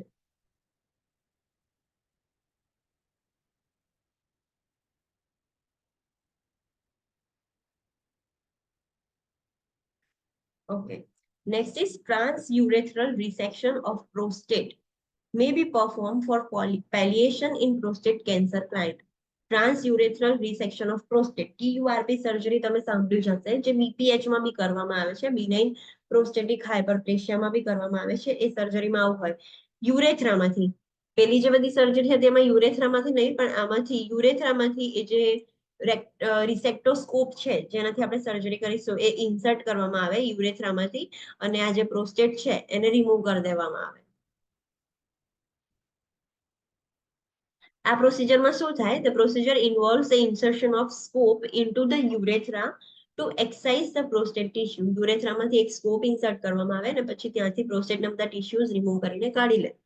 Monitor for haemorrhage bleeding is a common following TURP. Haemorrhage માટે મોનિટર કરવાનું બીકોઝ બ્લીડિંગ છે એ બહુ જ કોમન છે TURP પછી. Post operative continuous bladder irrigation may be prescribed which prevents the catheter obstruction from the clots. હવે જ્યારે TURP સર્જરી કરો ને એના પછી ક્લાયન્ટને કેથેટર હોય જ બધું યુરિન ને બધું ડ્રેઇન કરવા માટે, પણ એની જોડે જોડે આપણે એને કન્ટિન્યુઅસ બ્લેડર ઇરિગેશન બી આલવું પડે બીકોઝ આપણે યુરેથ્રામાંથી જ નાખીને સર્જરી કર્યું છે તો ક્લોટ્સ બી આવશે અને જો કેથેટરમાં કે યુરેથ્રામાં ક્લોટ સ્ટિક થઈ જશે તો યુરિન ઓબ્સ્ટ્રક્શન થઈ જશે. તો ઓબ્સ્ટ્રક્શન ના થાય એના માટે કન્ટિન્યુઅસ બ્લેડર ઇરિગેશન આપવું પડે. Monitor output and for obstruction irrigate per prescription and notify the surgeon immediately if obstruction does not resolve. આપણે આઉટપુટ મોનિટર કરવાનું, જેટલું ઇન્ટેક છે એટલું આઉટપુટ થવું જોઈએ. એટલે આઉટપુટ આપણે જોઈશું તો આપણને ખબર પડશે કે ક્યાંય ઓબ્સ્ટ્રક્શન છે કે નહીં, ઓછું છે એવું છે તો આપણને ખબર પડી જશે. તો એ પ્રમાણે આપણે ઇરિગેટ કરવાનું અને ઇરિગેટ કર્યા પછી બી ઓબ્સ્ટ્રક્શન રિઝોલ્વ ના થાય તો તરત જ PSCP ને કે સર્જનને નોટિફાઈ કરવાનું. Assess the sign of transurethral resection syndrome, which includes sign of cerebral edema, increased intracranial pressure, such as increased blood pressure, bradycardia, confusion, disorientation, muscle twitching, visual disturbances, nausea and vomiting. આ બધા science એના છે ટ્રાન્સયુરેથ્રલ રિસેક્શન syndrome ના છે. TURP surgery પછી ક્લાયન્ટને syndrome ટ્રાન્સયુરેથ્રલ રિસેક્શન syndrome થવાના chances વધારે છે. એમાં શું થશે? હવે તમે TURP સર્જરી કરશો, તમે કન્ટિન્યુઅસ બ્લેડર ઇરિગેશન કરશો અને જે આપણે ડાયરેક્ટ જે ફ્લુઇડ છે એ બ્લેડરની અંદર નાખીએ છીએ અને પછી ઇરિગેટ થઈને બહાર આવે છે. પણ જો ઇરિગેટ થઈને પ્રોપરલી બહાર નથી આવતું તે બધું જ ફ્લુઇડ બોડીમાં એબ્સોર્બ થવાનું ચાલુ થઈ જશે અને જેટલું ફ્લુઇડ બોડીમાં એબ્સોર્બ થઈ જશે, હવે વધારે ફ્લુઇડ હશે, સોડિયમ થોડુંક જ છે, હું તમને એક્ઝામ્પલ આપું. આપણી બોડીમાં એક બીકર છે, એની અંદર આટલું સોડિયમ છે, આટલા અમાઉન્ટ ઓફ સોડિયમ છે. તમે પાણી વધારે એડ કરશો અંદર તો આ બધું જ સોડિયમ ડાયલ્યુટ થઈ જશે. તો સેમ વેમાં એવું જ થશે કે બોડીમાં વધારે ફ્લુઇડ આવશે તો બધું સોડિયમ છે બોડીની અંદર એ ડાયલ્યુટ થઈ જશે. હવે વધારે ફ્લુઇડ આવશે તો ફ્લુઇડ બ્રેન સુધી બી જઈ શકે છે, બધે જ એનું ફ્લુઇડ જઈ શકે છે. પણ મેઇન કન્સર્ન શું છે? હાઇપોનેટ્રેમિયા. હાઇપોનેટ્રેમિયા થશે, સોડિયમ ડાયરેક્ટલી કયા ઓર્ગનને અફેક્ટ કરે છે? કિડની. બ્રેનને અફેક્ટ કરશે. સોડિયમ બ્રેનને અફેક્ટ કરશે. પોટેશિયમ કયા ઓર્ગનને અફેક્ટ કરે છે? Potassium kidney. હાર્ટને અફેક્ટ કરે છે, કિડનીઝ નહીં. પોટેશિયમ ઇન્ક્રીઝ કે ડિક્રીઝ થશે તો તરત હાર્ટને અફેક્ટ થશે એન્ડ સોડિયમ ઇન્ક્રીઝ કે ડિક્રીઝ થશે તો તરત બ્રેનને અફેક્ટ કરશે એન્ડ સિવિયર હાઇપોનેટ્રીમિયા થઈ જાય ક્લાયન્ટને બહુ જ ઓછું થઈ જાય સોડિયમ તો ક્લાયન્ટને સીઝર્સ આવી શકે છે ક્લાયન્ટ કોમામાં જઈ શકે છે ક્લાયન્ટ કેન ડાય એટલે જે સોડિયમ છે એ તરત જ બ્રેન પર અફેક્ટ કરે છે તો અગર આમાં વધારે ફ્લુઇડ એબ્સોર્બ થશે ક્લાયન્ટની અંદર તો સેરેબ્રલ એડીમાં થઈ જશે ઇન્ટ્રાક્રેનિયલ પ્રેશર ઇન્ક્રીઝ થઈ જશે ફ્લુઇડ બધું ભરાશે તો ઇન્ટ્રાક્રેનિયલ પ્રેશર ઇન્ક્રીઝ થઈ જશે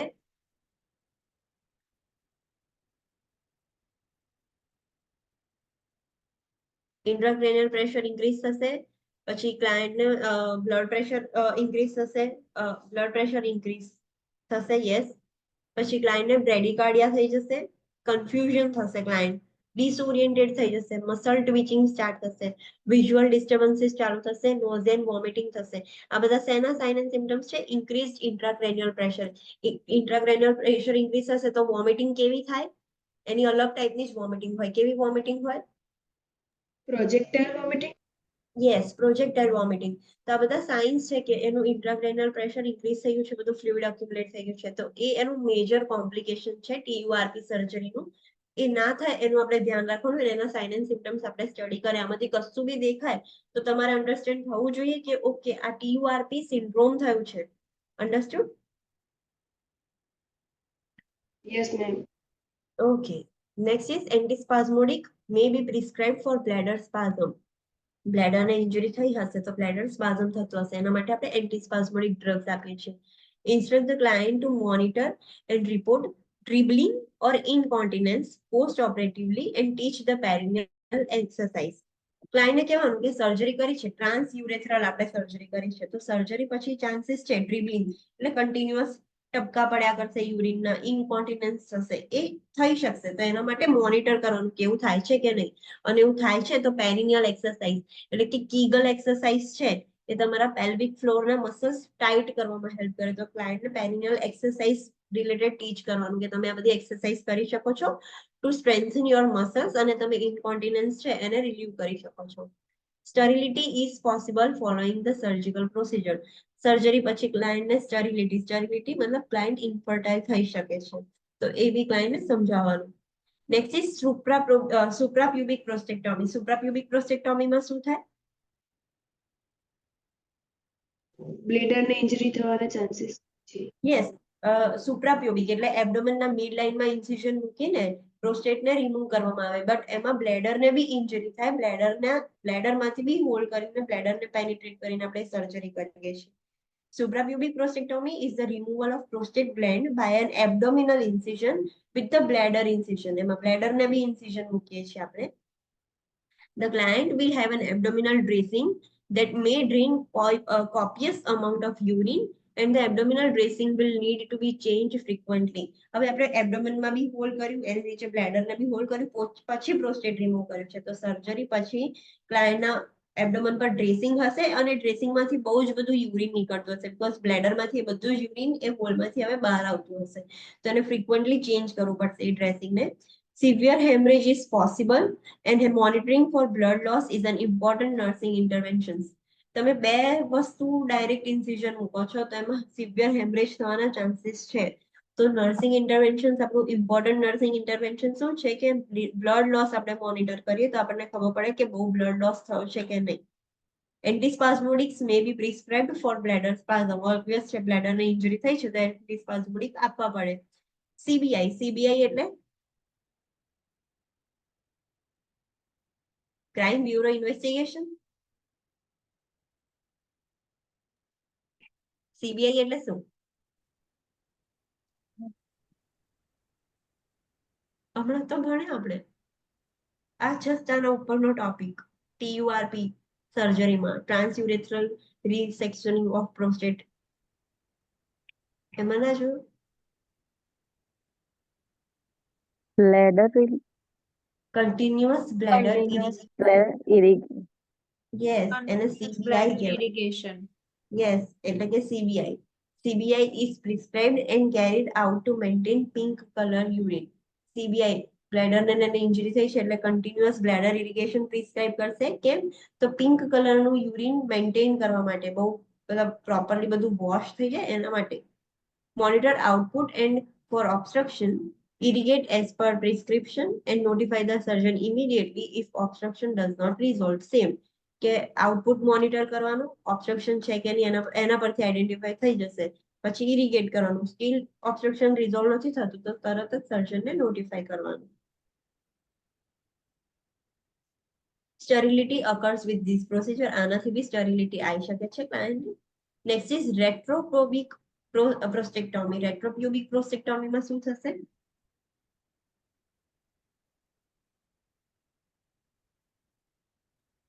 લોઅર એબ્ડોમેનમાં ઇન્સિજન મુકાશે એટલે કોઈને ઇન્જરી નહીં થાય. યસ, લોઅર એબ્ડોમેન પર ઇન્સિઝન મૂકવામાં આવશે ને બ્લેડર ને આપણે એલિમિનેટ કરીને પ્રોસ્ટેટ રિમૂવ કરીએ છીએ. બ્લેડર ને ક્યાંય ઇન્જરી નથી કરતા આપણે. Retropubic prostatectomy is the removal of prostate gland by low abdominal incision without opening in the bladder. Bladder ને કશું ઓપન કરતા જ નથી, આપણે ખાલી પ્રોસ્ટેટ રિમૂવ કરીએ છીએ. Less bleeding occurs with this procedure compared to the suprapubic procedure. And the client experiences fewer bladder spasm. Obvious છે કે આપણે બહુ ઇન્જરી કરી જ નથી, મિનિમલ ઇન્જરીમાં કર્યું છે તો બ્લીડિંગ થવાના ઓછા ચાન્સીસ છે કમ્પેર ટુ સુપ્રાપ્યુબિક. અને જે બ્લેડર સ્પાઝમ થશે એ બી પેલા કરતા ઓછા થશે. થાય બીકોઝ બ્લેડર થોડું બી ઇરિટેટ થશે એટલે બ્લેડર સ્પાઝમ થાય, પેલા કરતા ઓછું થશે. Abdominal drainage is minimal. એબ્ડોમેનનો જે ઇન્સિઝનમાંથી ડ્રેનેજ છે એ બી ઓછો આવશે, જે સર્જરીનો છે એટલો જ આવશે, યુરિન ને એવું બધું નહીં નીકળે. CBI may be used. CBI એટલે continuous bladder irrigation. may be used, જરૂરી નહીં કે આમાં કરીએ જ પણ કદાચ કરીએ એમ. may be used. Sterility occurs with this procedure. આપણે પ્રોસ્ટેટ રિમૂવ કરી દઈએ છીએ તો ક્લાયન્ટને સ્ટેરિલિટી આવશે. Next is પેરિનલ પ્રોસ્ટેક્ટોમી. પેરિનલ પ્રોસ્ટેક્ટોમીમાં શું કરીએ?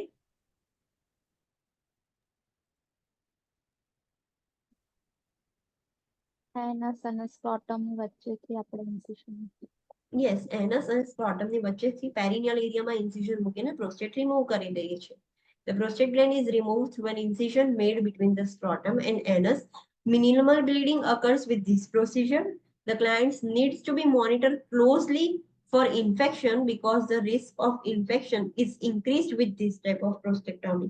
ક્લાયન્ટને ઇન્ફેક્શન આ જે પ્રોસિજર છે એમાં ઇન્ફેક્શનના વધારે ચાન્સીસ છે તો ઇન્ફેક્શન માટે વધારે મોનિટર કરવાનું. બ્લીડિંગ ને બધું આમાં ઓછું થશે. Urinary incontinence is common. The procedure causes sterility. Teach the client how to perform perineal exercises. Post-operative interventions માં શું કરવાનું? Monitor vital signs, monitor urine output and urine for hemorrhage or clots. Urine output બી monitor કરવાનું, કેટલું છે ખબર પડવી જોઈએ, અને યુરિનમાં બ્લડ આવે છે કે નહીં, હેમરેજ છે કે ક્લોટ્સ છે એના માટે બી યુરિન મોનિટર કરવાનું. Increase fluids up to 2.4 liters to 3 liters a day unless contraindicated. Client નું fluid increase કરવાનું, fluid consumption increase કરવાનું 2400 ml થી 3000 ml સુધી, જો contraindicated ના હોય તો. Monitor for arterial bleeding as evidenced by bright red urine with numerous clots. If it occurs, increase the CBI and notify the surgeon immediately. હવે ક્લાયન્ટનું આપણે જ્યારે આ સર્જરીઝ કરતા હોય, ફોર એક્ઝામ્પલ એમાં એ સર્જરીમાં આર્ટરી ક્યાંક ઇન્જરી થઈ ગઈ છે તો આર્ટિરિયલ બ્લીડિંગ થશે તો તમને કેવું બ્લડ આવશે? એકદમ રાઈટ બ્લડ, બ્રાઇટ રેડ વાળું યુરિન આવશે, બીકોઝ આર્ટરીમાં ઓક્સિજનેટેડ બ્લડ છે એટલે બ્રાઇટ રેડ બ્લડ યુરિન સાથે મિક્સ થઈને બ્રાઇટ રેડ કલરનું યુરિન આવશે અને એમાં બધી ક્લોટ્સ બી વધારે હશે. તો તમને ખબર પડી જશે કે ઓકે ક્લાયન્ટની આર્ટરી ડેમેજ થઈ છે, તો તરત જ જે કન્ટિન્યુઅસ બ્લેડર ઇરિગેશન છે એ ઇન્ક્રીઝ કરી દેવાનું અને તરત જ ક્લાયન્ટને સર્જનને નોટિફાઈ કરવાનું કે ક્લાયન્ટની આર્ટરી ડેમેજ થઈ છે અને આર્ટિરિયલ બ્લીડિંગ થાય છે ક્લાયન્ટને. મોનિટર ફોર venous bleeding as evidenced by burgundy colored urine output. વેન્સમાં ડીઓક્સિજનેટેડ બ્લડ હશે એટલે આર્ટરીઝ કરતા થોડું ડાર્ક કલરનું હોય. બર્ગન્ડી એટલે કાઇન્ડ ઓફ મરૂન કલર પર જતું હશે જે બ્લડ છે એ, તો એવા ટાઈપનું યુરિન આઉટપુટ થશે. અને એવું બી થાય તો તરત જ આપણે વેન્સ છે, આર્ટરીઝમાં તમે ગમે તેટલું પ્રેશર અપ્લાય કરશો એ પલ્સેટિંગ બ્લડ છે એ બહાર આવશે અને વેન્સમાં તમે પ્રેશર અપ્લાય કરીને થોડુંક સ્લો ડાઉન કરી શકો છો. તો જો વિનસ બ્લીડિંગ થાય તો if it occurs, inform the surgeon who may apply traction on the catheter. Traction આપવાનું એટલે એક ટાઈપનો ફોર્સ આપવાનો કે ચાન્સીસ છે કે બ્લીડિંગ થોડું ઓછું થઈ શકે, વિનસ બ્લીડિંગ આપણે સ્ટોપ કરી શકીએ છીએ. Monitor output and for obstruction, irrigate as per prescription and notify surgeon immediately if the obstruction does not resolve. Monitor hemoglobin and hematocrit level, એના પરથી આપણને blood loss ખબર પડશે. Expect red to light pink urine for 24 hours turning to amber in 3 days. Surgery થશે તો પહેલું જે urine હશે એકદમ રેડ, પહેલા રેડ આવશે, પછી ધીરે ધીરે લાઇટ પિંક થશે. ડ્યુરિંગ 24 અવર્સ આવું ટાઈપનું યુરિન આવશે. પછી એમ્બર એટલે કે નોર્મલ કલરમાં ધીરે ધીરે થોડુંક યલોઇશ, આમ ઓરેન્જ યલો કેવું થોડુંક થોડુંક એમ્બર ટાઈપ થશે. 3 ડેઝમાં નોર્મલ આવશે. Emulate the client as early as possible and as soon as the urine begins to clear in color. ક્લાયન્ટને તરત જ as soon as possible ક્લાયન્ટને એમ્બ્યુલેટ કરાવવાનું, અને જેવું યુરિન ક્લિયર થવાનું સ્ટાર્ટ થાય એવું તરત જ એમ્બ્યુલેશન કરાવી દેવાનું. Inform the client that the continuous feeling of an urge to void is normal. ક્લાયન્ટને સમજાવવાનું કે તમને સર્જરી પછી આમ એવું ફિલિંગ થશે કે હા મને યુરિન જવું છે, અર્જન્સી ઇન્ક્રીઝ થઈ જશે, એન્ડ ધેટ ઇઝ નોર્મલ, એવું થશે. Instruct the client to avoid attempts to void around the catheter because this will cause the bladder spasm. ક્લાયન્ટને કહેવાનું કે એવા ફોર્સફુલ અટેમ્પ્ટ્સ ના કરે કે જે કેથેટર છે એને રિમૂવ કરવાના કે કશું બી કરવાના, એવા ફોર્સફુલ અટેમ્પ્ટ્સ ના કરે વોઇડિંગ માટે. એના લીધે શું થશે? બ્લેડર સ્પાઝમ ઇન્ક્રીઝ થઈ જશે.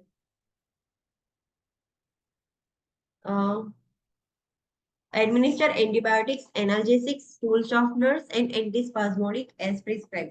ક્લાયન્ટને એન્ટીબાયોટિક્સ આપવાના, એનાલ્જેસિક્સ આપવાના પેઇન માટે, અને સ્ટૂલ સોફ્ટનર્સ આપવાના કે જે પ્રેશર ક્રિએટ ના કરે બ્લેડર પર ને આજુબાજુ, એન્ડ એન્ટીસ્પાઝમોડિક બ્લેડર સ્પાઝમ માટે એન્ટીસ્પાઝમોડિક આપવાના. Monitor 3-way urinary catheter which usually has 30 to 40 ml retention balloon. Obvious છે કે આપણે કન્ટિન્યુઅસ બ્લેડર ઇરિગેશન કરીએ છીએ તો આપણે 3-વે કેથેટર જ જોઈશે. એક લ્યુમેનમાંથી જે પાઇન્ટ છે નોર્મલ સલાઇન એનું ફ્લુઇડ અંદર જશે, એક લ્યુમેનમાંથી બલૂન પોટ જે છે એ એક લ્યુમેન એના માટે હશે, અને એક લ્યુમેનમાંથી જે યુરિન આઉટપુટ કેથેટર આપણે ઇન્સર્ટ કનેક્ટ કરીએ છીએ એ. એટલે 3-વે કેથેટર જ આમાં જોઈશે, એ મોનિટર કરવાનું. અને આમાં કેપેસિટી વધારે હોય, 30 to 40 ml જેટલું ફ્લુઇડ બલૂનની અંદર હોલ્ડ થઈ શકે. Maintain CBI with sterile bladder irrigation solution as prescribed to keep the catheter free of obstruction and keep the urine pink in color. Continuous bladder irrigation maintain કરવાનો અને sterile હોવું જોઈએ. Sterile solution થી કરવાનું, એટલે કે નોર્મલ એનએસ પાઇપ થી કરતા હોઈએ. એનાથી શું થશે કે જે ઓબ્સ્ટ્રક્શન છે એ નહીં થાય કેથેટરમાં ક્લોટ્સના લીધે, અને જે યુરિન છે એ પિંક કલરનું મેન્ટેન થશે, બહુ બ્લીડિંગ નહીં થાય. જો એક્સેસિવ રેડ જ આયા કરે તો એનો મતલબ તમને ખબર પડી જશે કે બ્લીડિંગ છે અંદર. Following TURP, monitor for transurethral resection syndrome. એ બહુ જ ઇમ્પોર્ટન્ટ છે બીકોઝ TURP પછી એ થવાના ચાન્સીસ વધારે છે. ઓર સિવિયર હાઇપોનેટ્રીમિયા. હાઇપોનેટ્રીમિયા મેં જેમ કીધું વોટર ઇન્ટોક્સિકેશન. વોટર ઇન્ટોક્સિકેશન એટલે વોટર વધી જશે.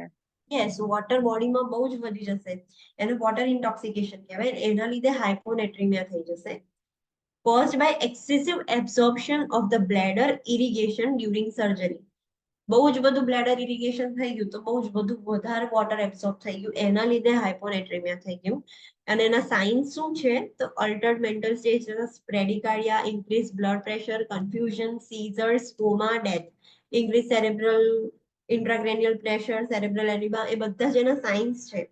એટલે એ વસ્તુનું ખાસ ધ્યાન રાખવાનું, એ વસ્તુ ખાસ મોનિટર કરવાની. વચ્ચે થોડાક ટાઈમ પહેલા જ સોશિયલ મીડિયા પર એક વસ્તુ એવી વાયરલ થઈ હતી કે એક ફિમેલે બહુ જ વધારે પાણી પી લીધું એન્ડ ફિમેલ ડાઈડ. એ કેમ ડાઈ થઈ ગઈ? Because of water intoxication. એના બોડીમાં સિવિયર હાઇપોનેટ્રીમિયા થઈ ગયા, સીઝર્સ આવી ગયા, એન્ડ સીઝર્સ પછી કોમા એન્ડ ધેન ડેથ, એટલે ફિમેલ ડાઈ થઈ ગઈ. તો સોડિયમ ડાયરેક્ટલી બ્રેઇન પર અફેક્ટ કરે છે. હવે કન્ટિન્યુઅસ બ્લેડર ઇરિગેશન શું છે તેનું description. A 3-way lumen irrigation is used to decrease the bleeding and keep the bladder free from clots. Or lumen is for inflating one lumen is for inflating the balloon, that is 30 ml, and one lumen is for instilling inflow and one lumen is for outflow. 3 lumen આપણે catheter use કરીએ છીએ during CBI, અને એ bleeding decrease કરવા માટે અને બ્લેડરને જે આખું જે કેથેટર છે એને ક્લોટ્સથી ફ્રી રાખવા માટે આપણે કન્ટિન્યુઅસ બ્લેડર ઇરિગેશન કરીએ છીએ. એમાં 3 લ્યુમેન હોય છે. એક લ્યુમેન બલૂન માટે હોય છે, બલૂન પોટ હોય છે. એક લ્યુમેનમાંથી આપણે જે ઇરિગેશનનું સોલ્યુશન છે એટલે ઇનફ્લો થાય, અને એક લ્યુમેનમાંથી આઉટફ્લો થાય. ઇન્ટરવેન્શન શું કરવાના? CBI maintain traction on the catheter if applied and prescribe two prevent bleeding by pulling the catheter taut and tapping it to the abdomen of the thighs. હવે catheter પર traction apply કરવાનું. Traction એટલે કેથેટરને lower side રાખવાનું તો બધું outflow આવે અને કેથેટરને stick કરી દેવાનું થાઈઝમાં. જો ખેંચાશે કે એવું થશે તો બ્લીડિંગ થશે. તો એબ્ડોમેન ઓર થાઈ આગળ આપણે ટેપ કરીને કેથેટરને એક જગ્યા પર સ્ટિક કરી દઈએ તો પુલિંગ ના થાય. Instruct the client to keep leg straight if traction is applied to the catheter and is taped to the thigh. હવે જો ક્લાયન્ટને કહેવાનું કે જો ટ્રેક્શન અપ્લાય કર્યું હોય એટલે કેથેટર આમ ખેંચીને રાખ્યું હોય, થોડું ટ્રેક્શન અપ્લાય કર્યું હોય, ફોર્સ આપેલો હોય, તો ક્લાયન્ટને કહેવાનું કે લેગ સ્ટ્રેટ રાખે, ઘડી ઘડી લેગ્સ મૂવ ના કરે. બીકોઝ ઓલરેડી ટ્રેક્શન માટે આપણે શું કરીએ કે કેથેટરને થાઈસ પર ચોંટાડી દઈએ. તો એ જે કેથેટર છે એ આમ થોડોક ફોર્સ અપ્લાય કરે અને બધું ડ્રેઇન કરાવડાવે. તો ક્લાયન્ટ પગ મૂવ કરશે ઘડી ઘડી તો એનાથી જે કેથેટર છે પુલ આઉટ થઈ શકે છે. તો ક્લાયન્ટને કહેવાનું કે મૂવ ના કરે અને લેગ સ્ટ્રેટ જ રાખે. Catheter traction is not released without surgeon's prescription.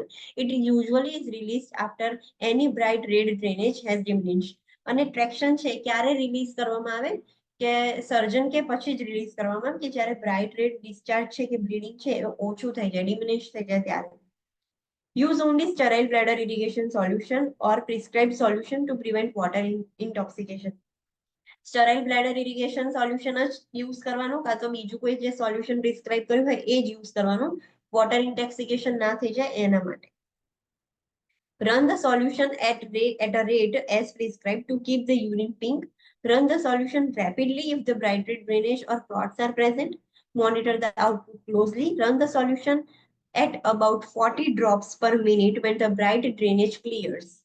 હવે જે સોલ્યુશન છે, જે આપણે ઇરિગેશન છે એનો રેટ કેટલો રાખવાનો, તો જે સોલ્યુશન છે એને જે ડોક્ટરે પ્રિસ્ક્રાઇબ કર્યું હોય એટલો જ રેટ પર રાખવાનો અને એનું આપણે એટલો મેન્ટેન કરવાનું કે જે યુરિન છે એ પિંક કલરનું થાય. અગર બ્રાઇટ રેડ યુરિન થાય છે બહુ વધારે તો આપણે સોલ્યુશન ફાસ્ટ કરી દેવાનું અને નોર્મલી 40 ડ્રોપ્સ પર મિનિટ પર આપણે રાખી શકીએ છીએ કે જો જે ડ્રેનેજ છે એ ક્લિયર થઈ જાય તો 40 drops per minute સુધીનો આપણે રાખી શકીએ છીએ rate. If the urinary catheter becomes obstructed, turn off the CBI and irrigate the catheter with 30 to 50 ml normal saline if prescribed. Notify the surgeon if obstruction does not resolve.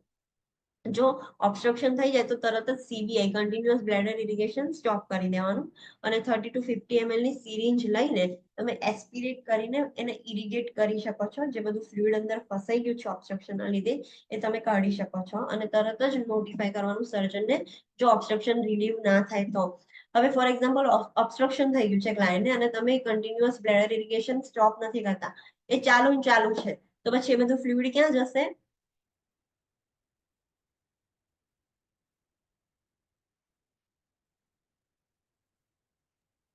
Question ખબર પડી?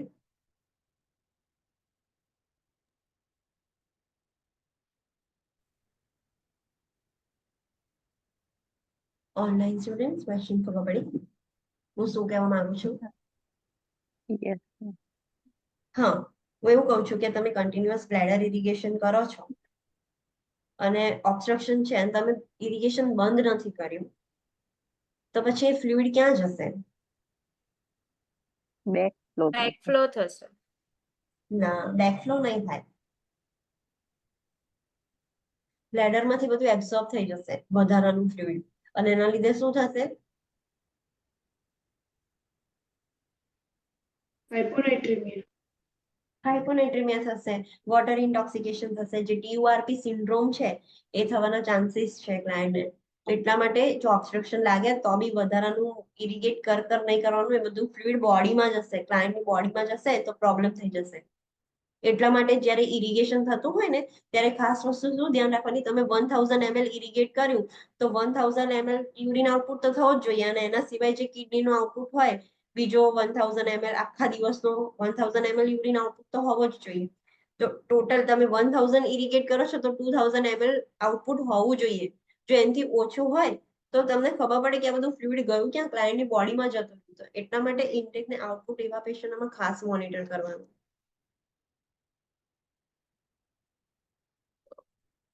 Okay, discontinue CBI if urinary catheter as prescribed, usually 24 to 48 hours after surgery. Normally 24 to 48 hours સુધી જ આપણે CBI રાખતા હોઈએ, એના પછી disconnect કરી શકીએ છીએ, ડિસકન્ટિન્યુ કરી શકીએ છીએ, પછી સીબીઆઈ ની જરૂર નથી. Monitor for continence and urinary retention when the catheter is removed. Inform the client that some burning, frequency and dribbling may occur after catheter removal. આપણે કેથેટર રિમૂવ કરી દઈએ એના પછી જોવાનું કે યુરિન કેવું થાય છે, મતલબ રિટેન્શન થઈ ગયું છે, ક્લાયન્ટ ચાલ પાસ કરે છે કે નહીં.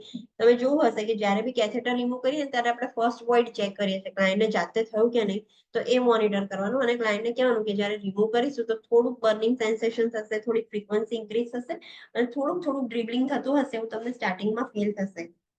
Inform the client that they should always be voiding 150 to 200 ml of clear yellow urine every 3 to 4 hours by 3 days after surgery. ક્લાયન્ટને કહેવાનું કે આફ્ટર 3 days તમે શું કહેવાય કે normally 150 to 200 ml clear urine તમે કરશો જ એવરી 3 to 4 hours. દર 3 થી 4 કલાકમાં આટલું યુરિન નીકળશે અને ક્લિયર નીકળશે, પણ એ 3 દિવસ પછી એકદમ આવશે, બધું જ નોર્મલ 3 days પછી થશે. Inform the client that they may pass small clots and tissue debris for several days. ક્લાયન્ટને સમજાવવાનું કે થોડાક દિવસ સુધી તમને નાની નાની ક્લોટ્સ અને અમુક નાનો જે ડેબ્રિસ હશે એવું યુરિનમાં પાસ થતું હશે, એવું તમને ફીલ થશે ને એવું દેખાશે તમે કે તમે પાસ કરો છો. Teach the client to avoid heavy lifting, stressful exercise, driving and Valsalva maneuver. Valsalva maneuver એટલે ડીપ ઇનહાલ કરવાનું, મતલબ ડીપ બ્રીથિંગ અને પછી એને હોલ્ડ કરી રાખવાનું. ના, વાલ્સલ્વા મેન્યુઅરમાં એવું ના થાય. વાલ્સલ્વા મેન્યુઅર ક્યારે આપણે યુઝ કરીએ?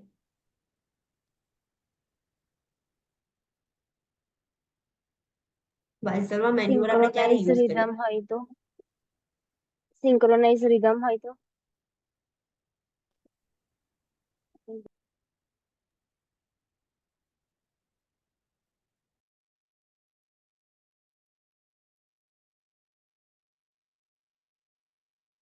બ્રીથિંગ પ્રોબ્લેમ હોય તો એર એમ્બોલિઝમ થઈ જાય ત્યારે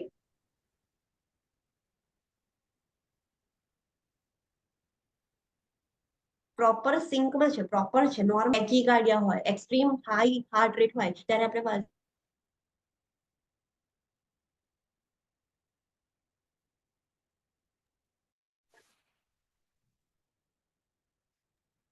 What happened now?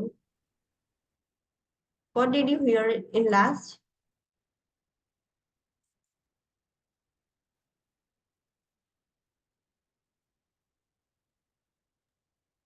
Hello students, લાસ્ટમાં તમે શું સાંભળ્યું?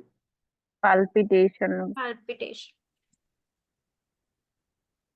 ઓકે, જે ક્લાયન્ટ હશે એની એકદમ હાઈ હાર્ટ રેટ હશે, તો વાલ્સલ્વા મેન્યુઅરમાં શું થશે કે ક્લાયન્ટને એકદમ ફોર્સફુલી બ્લો કરવામાં આવે, એમને એવું કહેવામાં આવે કે ફોર્સફુલી બ્લો કરો અને પછી તરત જ સુપાઇન પોઝિશન આપી દે. એના લીધે શું થશે કે એમની જે વેગસ નર્વ છે એ સ્ટિમ્યુલેટ થશે અને તરત જ હાર્ટ રેટ છે એ ડ્રોપ થઈ જશે, એટલે એક્સેસિવ ટેકીકાર્ડિયા હશે એ નિયર ટુ નોર્મલ આવી જશે. તો ક્લાયન્ટને સમજાવવાનું કે આ સર્જરી પછી હેવી વેઇટ લિફ્ટિંગ અવોઇડ કરવાનું, સ્ટ્રેસફુલ એક્સરસાઇઝ અવોઇડ કરવાનું, ડ્રાઇવિંગ અવોઇડ કરવાનું, વાલ્સલ્વા મેન્યુઅર એટલે ફોર્સફુલી બ્લો નહીં કરવાનું કશું જ, સેક્સ્યુઅલ ઇન્ટરકોર્સ બી અવોઇડ કરવાનું for 2 to 6 weeks to prevent strain, and to call the surgeon if bleeding occurs and if there is a decrease in urine stream. Bleeding થાય તો બી તરત સર્જનને નોટિફાઈ કરવાનું અને જે યુરિનની સ્ટ્રીમ હોય એ ઓછી થઈ જાય, મતલબ ક્યાંક બ્લોકેજ આવતું હોય અને યુરિન પ્રોપર ના આવતું હોય તો બી તરત જ નોટિફાઈ કરવાનું ક્લાયન્ટને. Instruct the client to drink 2000 to 2400 to 3000 ml of fluid each day, preferably before 8 p.m. to avoid nocturia. ક્લાયન્ટને કહેવાનું કે daily 2.4 to 3 litre fluid consumption કરવાનું, પણ 8 વાગ્યા પહેલા. જો રાત્રે તમે ફ્લુઇડ વધારે લેશો તો નોક્ચ્યુરિયા થશે, નાઇટ ટાઈમ યુરિનેશન વધારે થઈ જશે. Next is instruct the client to avoid alcohol, caffeinated beverages and spicy foods to overstimulation of the bladder. આ બધા જે ફૂડ્સ છે એના લીધે બ્લેડર સ્પાઝમ વધારે થાય, તો આ બધા જ ફૂડ્સ અવોઇડ કરવાના અને જેનાથી બ્લેડરનું જે છે એ ઓવર સ્ટિમ્યુલેશન થાય અને સ્પાઝમ થાય, એ બધું જ અવોઇડ કરવાનું. Instruct the client that if the urine becomes bloody, to rest and increase the fluid intake, and if bleeding does not subside, notify the surgeon. જો ક્લાયન્ટને સમજાવવાનું કે તમને થોડુંક બી યુરિન બ્લડી લાગે તો રેસ્ટ કરવાનું અને ફ્લુઇડ ઇન્ટેક ઇન્ક્રીઝ કરવાનું, તો બધું વોશ આઉટ થઈ જાય. અને સ્ટીલ બ્લીડિંગ સ્ટોપ ના થાય તો તરત જ નોટિફાય કરવાનું સર્જનને. આ હતું સીબીઆઈ ના related information.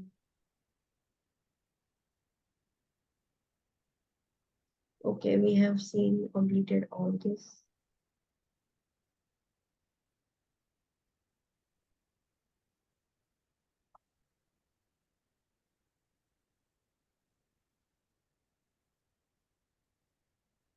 Okay.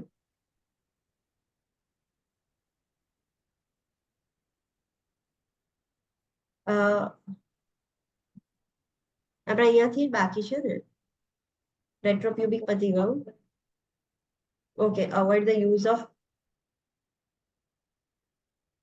Post operative interventions of retropubic prostatectomy ત્યાંથી બાકી છે ના સુપ્રાપ્યુબિક બાકી બને. સુપ્રાપ્યુબિક બાકી છે. યસ, સુપ્રાપ્યુબિક બાકી છે. Post operative interventions of suprapubic prostatectomy. Suprapubic prostatectomy થાય એના પછી શું પોસ્ટ ઓપરેટિવ ઇન્ટરવેન્શન્સ લેવાની? તો monitor suprapubic and urinary catheter drain. Suprapubic બી ડ્રેનેજ થશે અને યુરિનરી કેથેટર ડ્રેનેજ બી થશે, તો એ બંને મોનિટર કરવાનું. Monitor CBI if prescribe. Note that the urinary catheter will be removed 2 to 4 days post-operatively if the client has a suprapubic catheter. જો ક્લાયન્ટને સુપ્રાપ્યુબિક catheter હશે, because ત્યાંથી ડ્રેનેજ થશે બ્લેડરમાંથી ડાયરેક્ટ જ. સુપ્રાપ્યુબિક કેથેટરમાં શું કરે કે ઉપરથી જ એબ્ડોમિનલી ઇન્સિઝન કરીને કેથેટર મૂકવામાં આવે, તો એ જે કેથેટર છે એ 2 to 4 days પછી નીકળશે જો ક્લાયન્ટને સુપ્રાપ્યુબિક કેથેટર હશે તો. If prescribed, clamp the suprapubic catheter after the urinary catheter is removed and instruct the client to attempt to void. After the client has voided, assess the residual urine in the bladder by unclamping the suprapubic catheter and measuring the output. હવે ક્લાયન્ટને સુપ્રાપ્યુબિક catheter બધું જે ઉપરથી drainage કાઢવા માટે છે એ છે, અને ક્લાયન્ટને normal catheter બી છે જે યુરેથ્રામાંથી આપણે ઇન્સર્ટ કરીએ એ.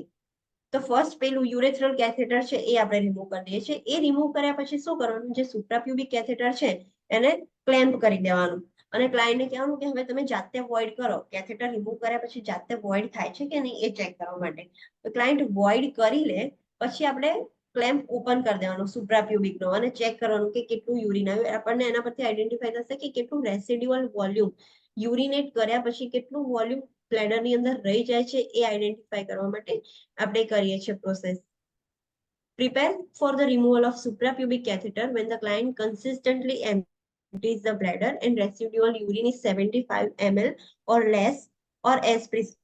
સુપ્રાપ્યુબિક કેથેટર આપણે ક્યારે રિમૂવ કરીએ કે જ્યારે ક્લાયન્ટ નોર્મલી યુરિન પાસ કરી શકે અને એના બ્લેડરમાં 75 ml કાં તો એનાથી ઓછું યુરિન રહેતું હોય બ્લેડરમાં સેલ્ફ વોઇડિંગ કર્યા પછી, તો જ સુપ્રાપ્યુબિક કેથેટર રિમૂવ કરવાનું.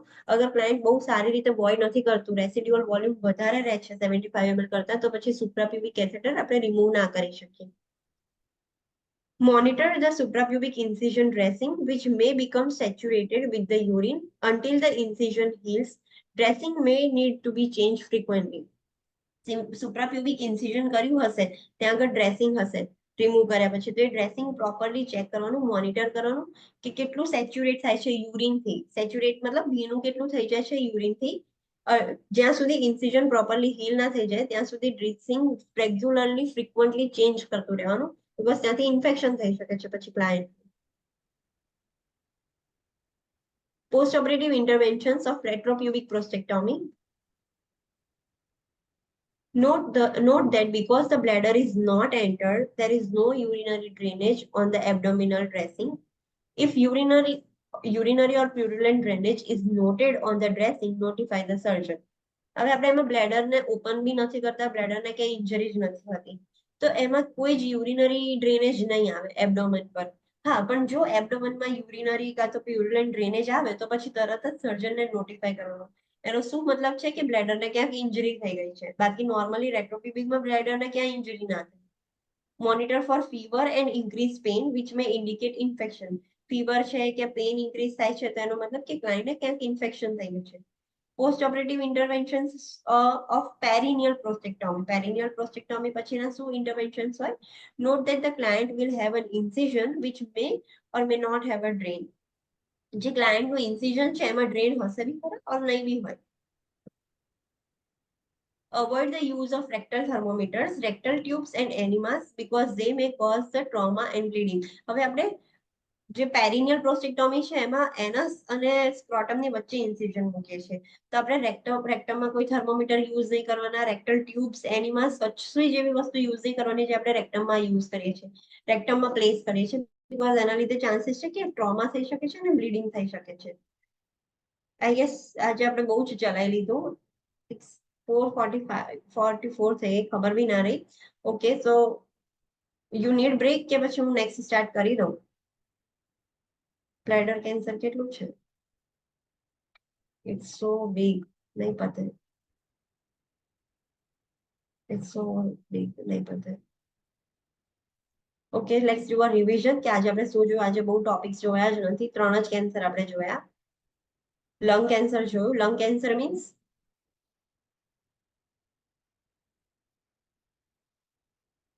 લંગ કેન્સરનો મતલબ શું થશે?